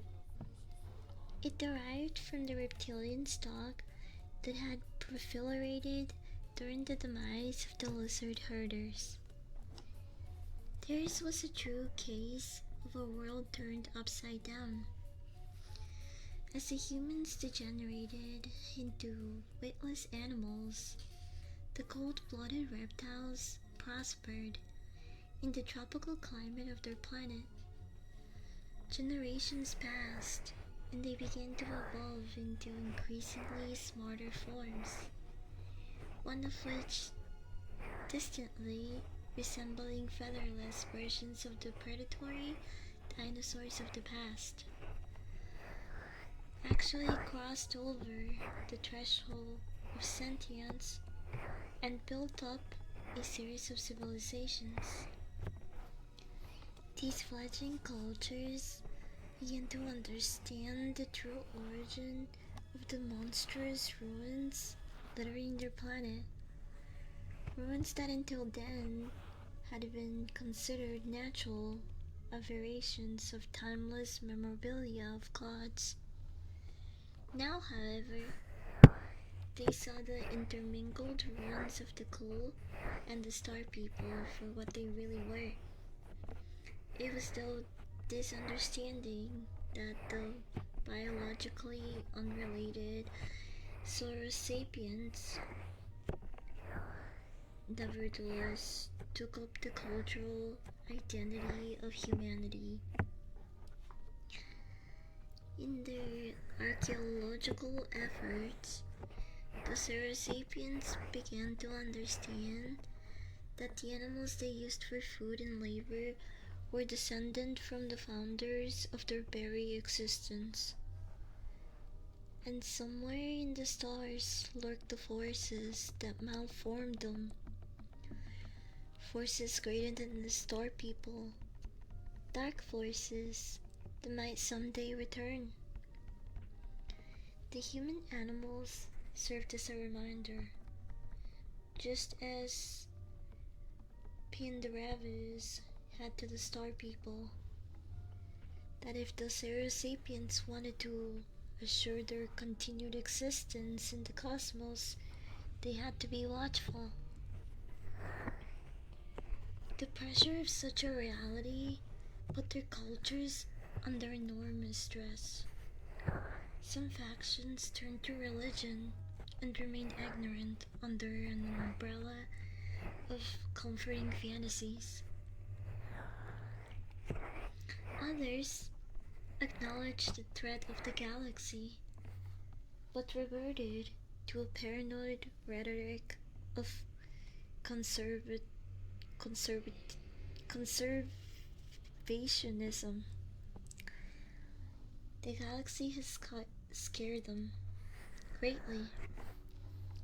Finally, there were those who saw the galactic redoubt and acted to face the odds, however great they might be.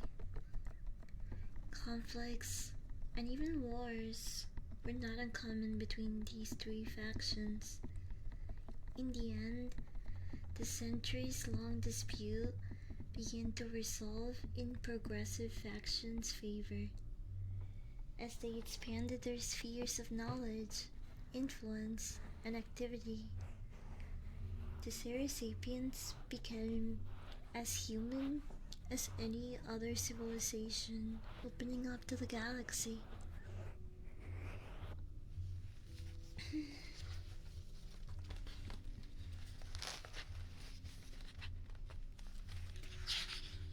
So,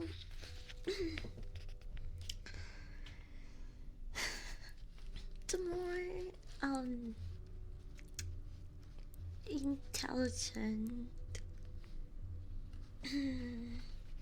sub-alien species is the lizard herder, which we can see on top of its shared descendant, but more animalistic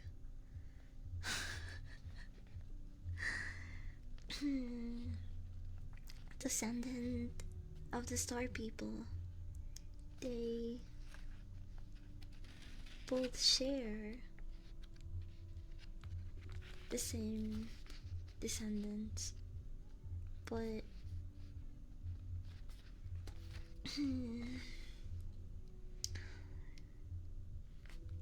one of them are just essentially cattle.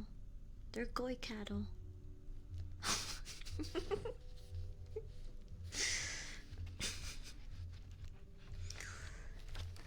And the lizard people just use them. Like so. A dog riding in a human? No, they both used to be human. It's just that the one under is more animalistic and stupid.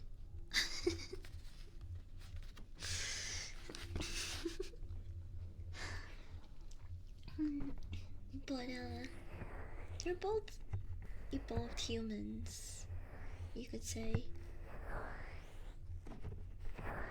Yeah.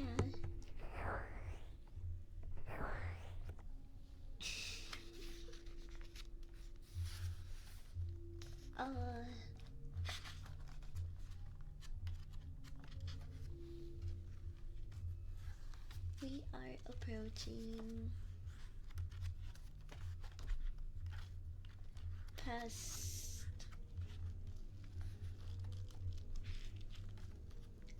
I think we're about like 3/4 of the book in.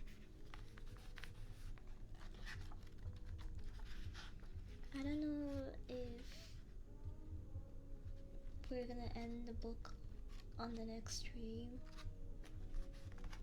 or we'll have a bit more time with it, but my room is so hot. So I think I'll wrap it up here.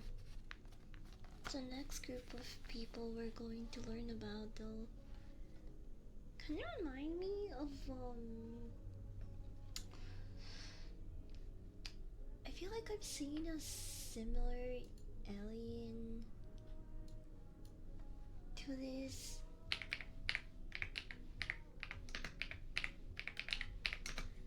They're called the modular people, and they look like this.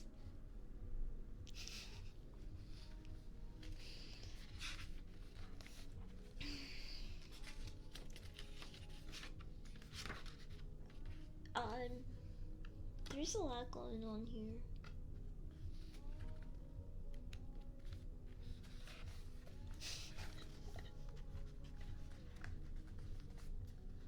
This looks like one of those. You know what? Never mind.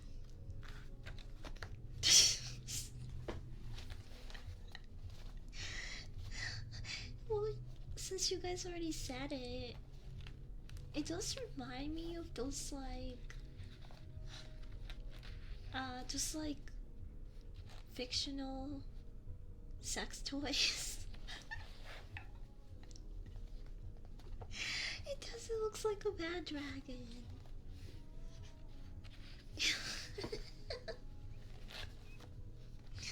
It just looks so wrong.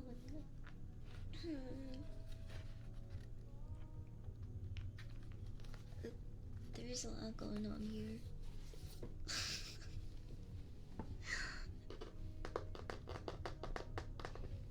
But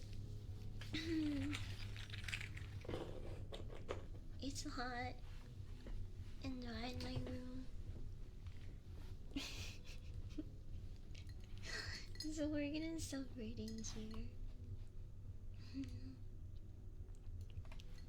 We have a couple of more alien hybrid species to learn about. Then we're gonna get into more lore and read about the next big event or war that happens. I'm not sure, but I'm really excited to get to that part. So I wanna see what happens next. I like hearing baby toys, it's fun and relaxing. I really love doing these type of streams too. Even if they're not popular within like the ASMR category, because it's not super tingly or sexual. So safe for work ASMR and reading ASMR tends to perform a lot lower than other ASMR out there, but I don't care. I don't care because it's fun, and we're reading about horrors beyond our comprehension and what the future of human evolution could possibly look like for us if we were enslaved by another alien species. So, I personally really like streams like this. I know they're not everyone's cup of tea, but I'm not gonna stop.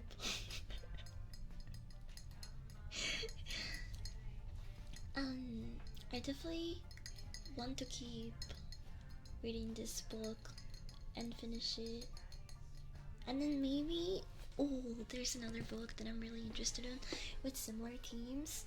I have it. Wait, hold on. What is it? I have some books. Is it? Is it in the shelf downstairs? I don't know. I don't know the exact title of it, but I have a very similar book that I think will also remind a lot of people about Warhammer 40k and other stuff. I love space, intergalactic, and like war, science fiction. So I got recommended this book, and I did read it a little bit.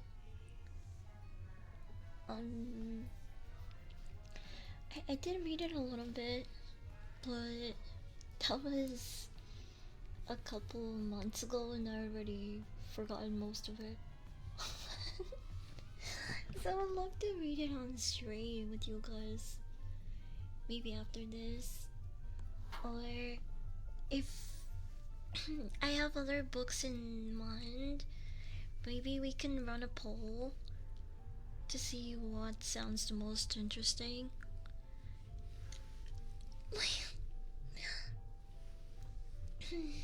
I need a burp. Yeah.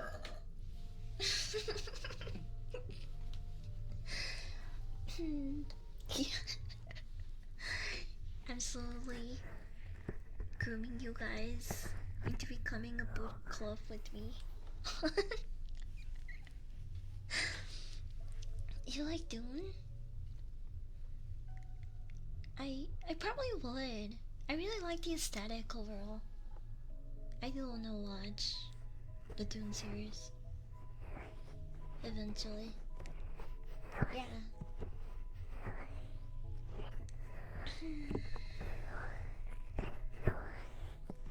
Doesn't read the books always wanted to reread books you already read? Because your life experiences and how you interpret things change. True.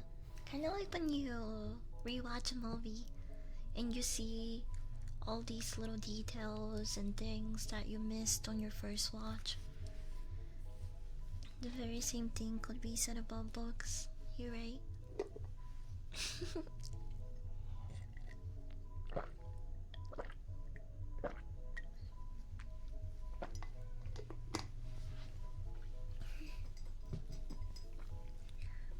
Anyway, to wrap up, let's take a hit.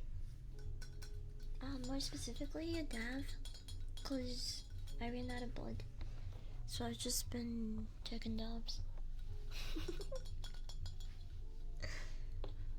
I think the Art of Seduction book would be really funny to read on stream. Because it kind of reminds me of those like self-help alpha male books. dude books that are out there, but this is for women.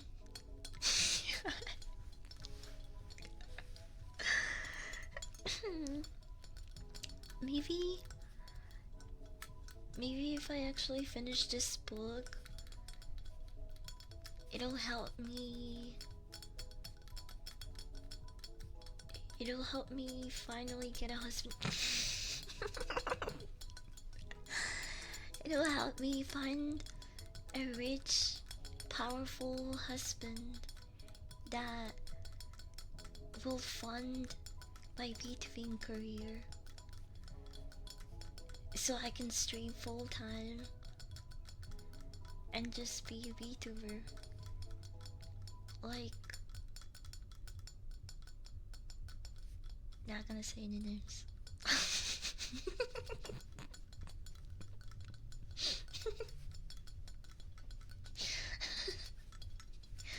But it's a very common thing in the streamer and VTubing space.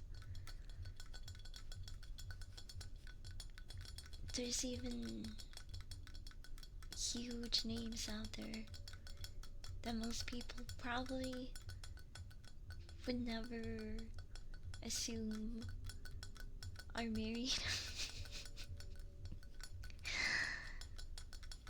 But you know, that's good for them.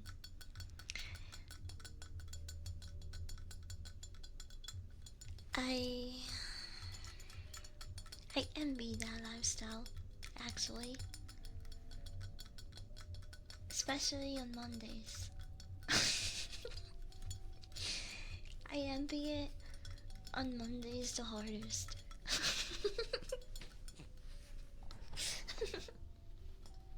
I love the Chile emotes.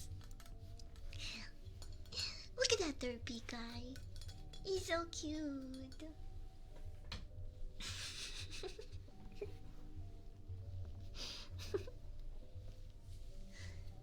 But it's okay. I bet those married VTubers can't smoke weed whenever they want. I can. now I'm just coping.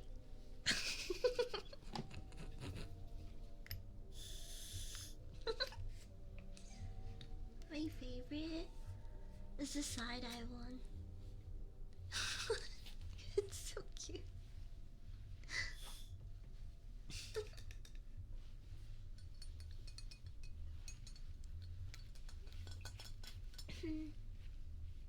Okay, here are my tops.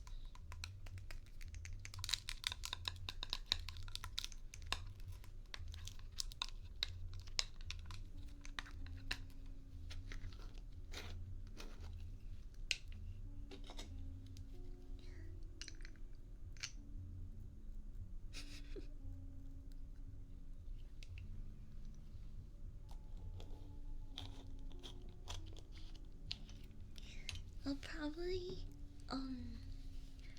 watch the sleep experiment movie tonight before I go to bed. But I also wanna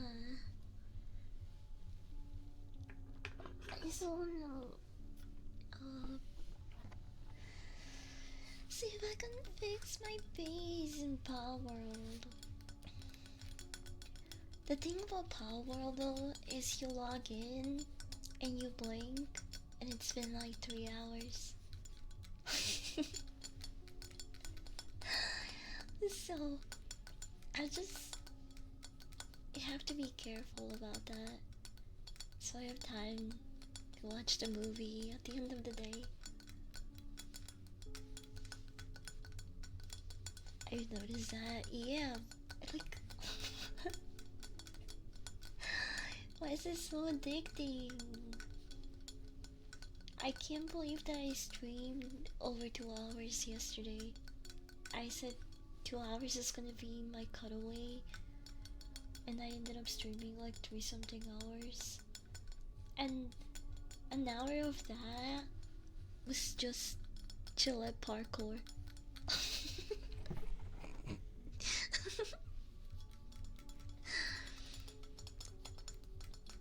Spike your cortisol before bed? I try not to.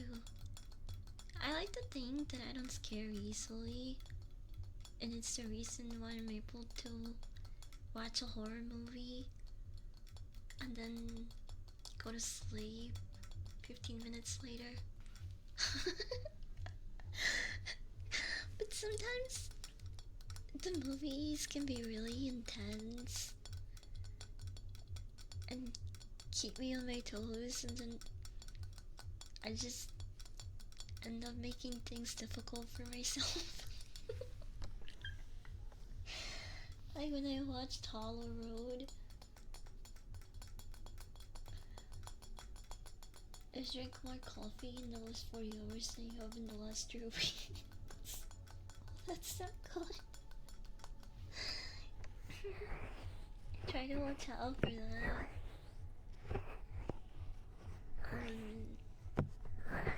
Because those, like,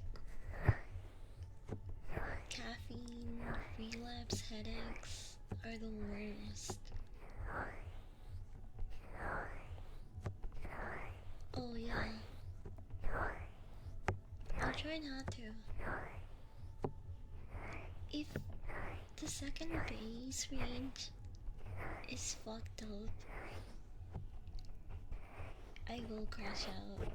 My cortisol will be spiked. But I think it's understandable. I think it's a valid reason.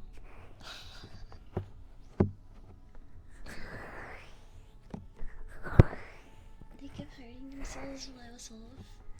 Yeah, and since the server runs 24/7, they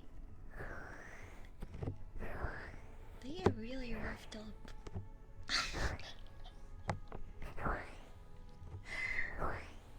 When I first started my camp, everyone was just really depressed. Cause I forgot that it was running 24/7, and My pals were starving. What? Who's gone? Hi Axel. Welcome in.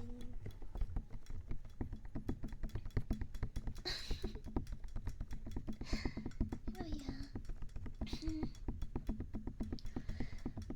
Like, 8 of my base pals had depression? What the hell? I thought the conditions at your base were pretty good. Did you try giving them another spa? Yeah, I just got those. My pals, ever since I gave them food and beds and medication, they haven't been depressed. I think they've been happy for like the past 2-3 days. I think they'll be fine.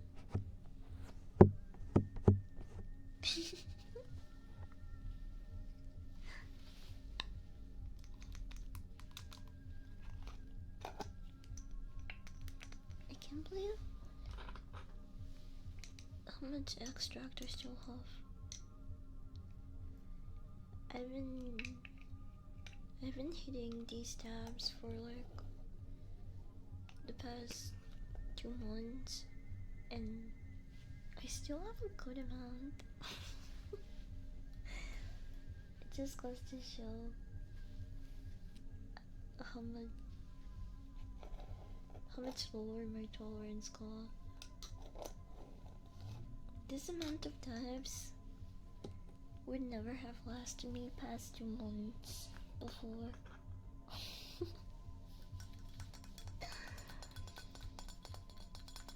And they won't go to get themselves checked out. Maybe you have to put like some treats in the lobby. Did you try bribing them with food? Mayhaps. That could work.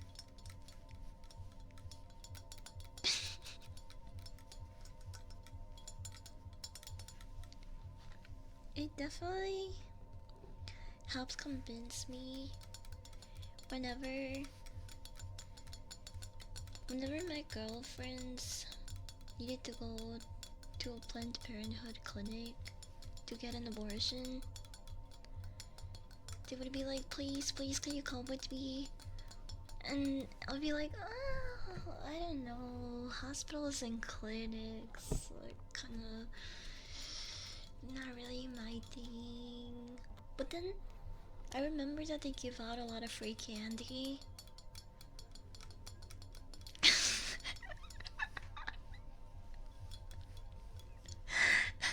Free candy and Plan B and free candy and pills. So count me in. Hell yeah.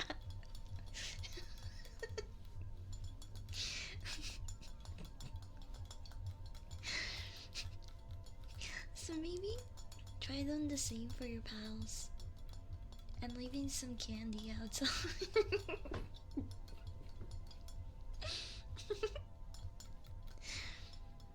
Snake dress. Okay, let me get this ugly alien creature out of the screen.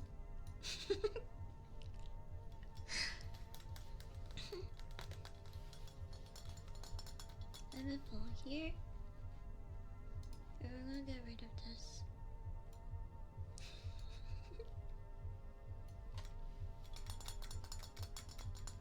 The way your mind works amazes me.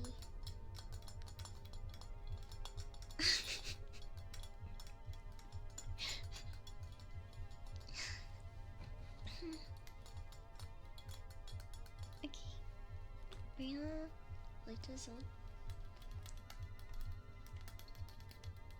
I'm gonna mute for a couple of seconds. for the torch.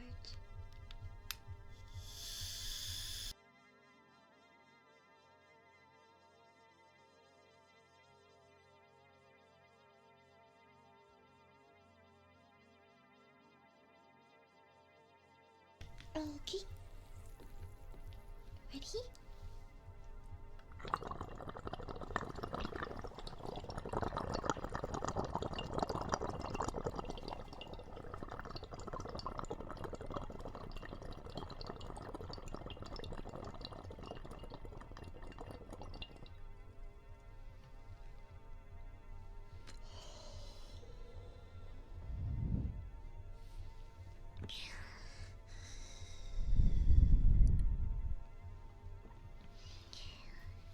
Hell yeah.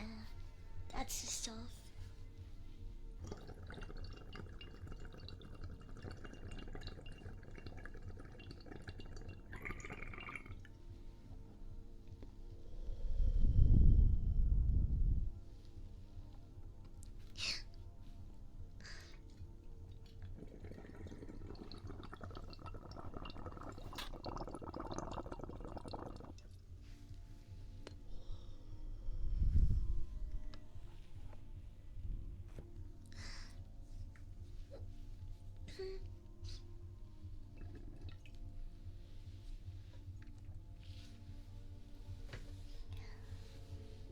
The only bad thing about this new quartz banger is it gets cold too fast. But at least it heats up pretty fast too. I'd rather have this one than the wool glass one. Maybe I'll just leave experimentalist and have fun. Yeah, I was been interested in the Russian sleep experiment stuff, but it's just one of those things that I've always forgot to research or like slipped my mind. With a third pearl? No, I need one. I tried to buy one actually very recently, and it was huge. Like, it took up half of my bowl. So I just didn't buy one. But I'm still browsing around.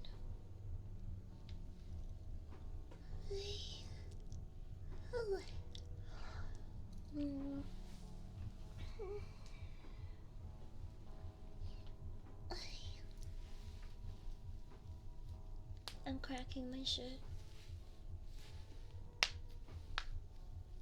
Oh, it feels so good.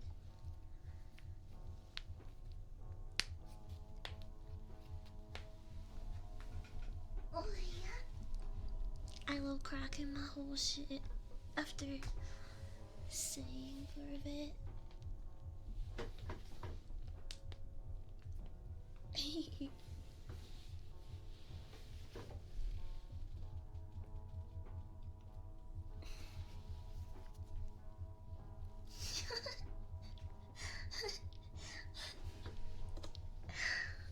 We're talking about smoking pearls. I don't think you're thinking of the same type of pearl.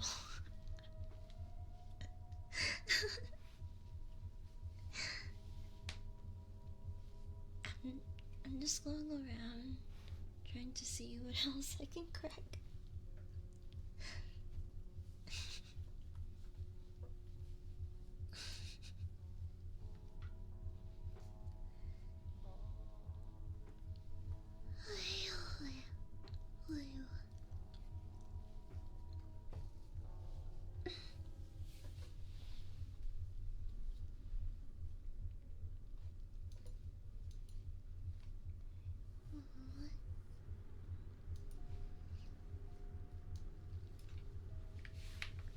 Okay.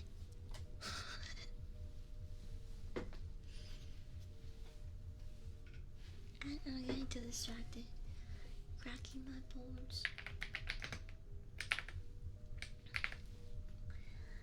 Do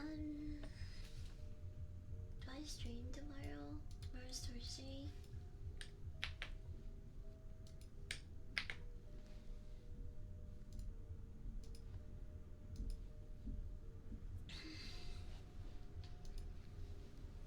I don't remember if I scheduled a stream. Oh yeah, I did. We're doing ASMR at 3. Okay.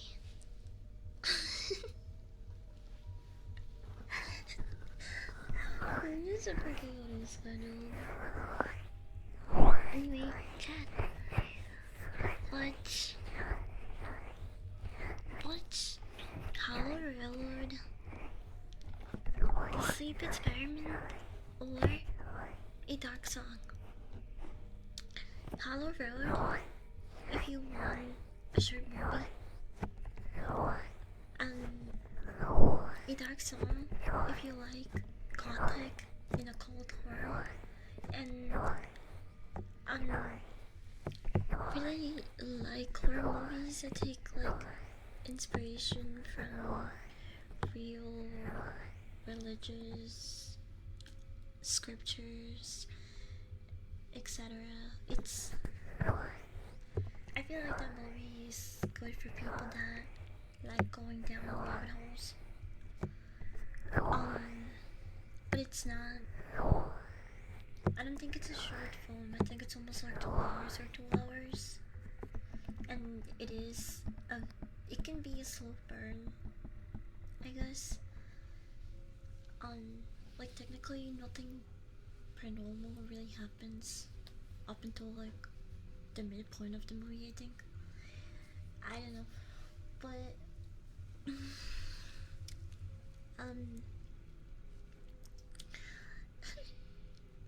I am gonna be yapping a lot about these movies on Friday, so if you want a bit of context, you can look into them or watch them.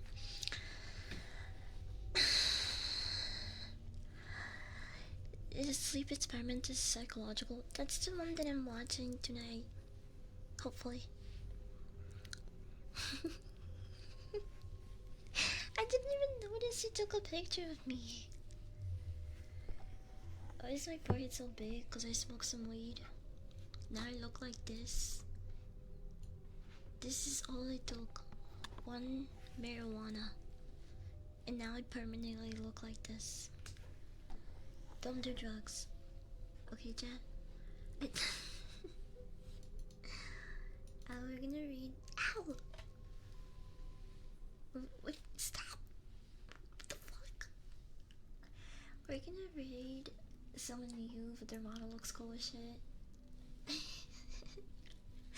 So, if you wanna see a VTuber that looks cool as shit,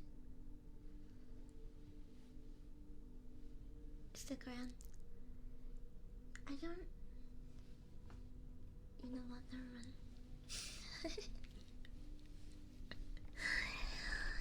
Bye, everyone. Have a good rest of your Wednesday or Thursday, depending on where you are. I had a lot of fun today. We are definitely gonna keep reading all tomorrow's. See you by the chillet. See you by the chillet.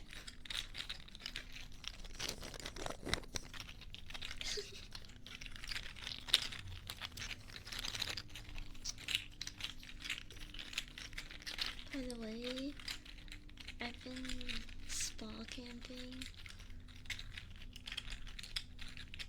like a loser. My local Target for Paw World merch. Every day I look, they have not brought anything, bro. What the fuck? They were supposed to. They're supposed to have released merch like this. Like, anyway, bye everyone.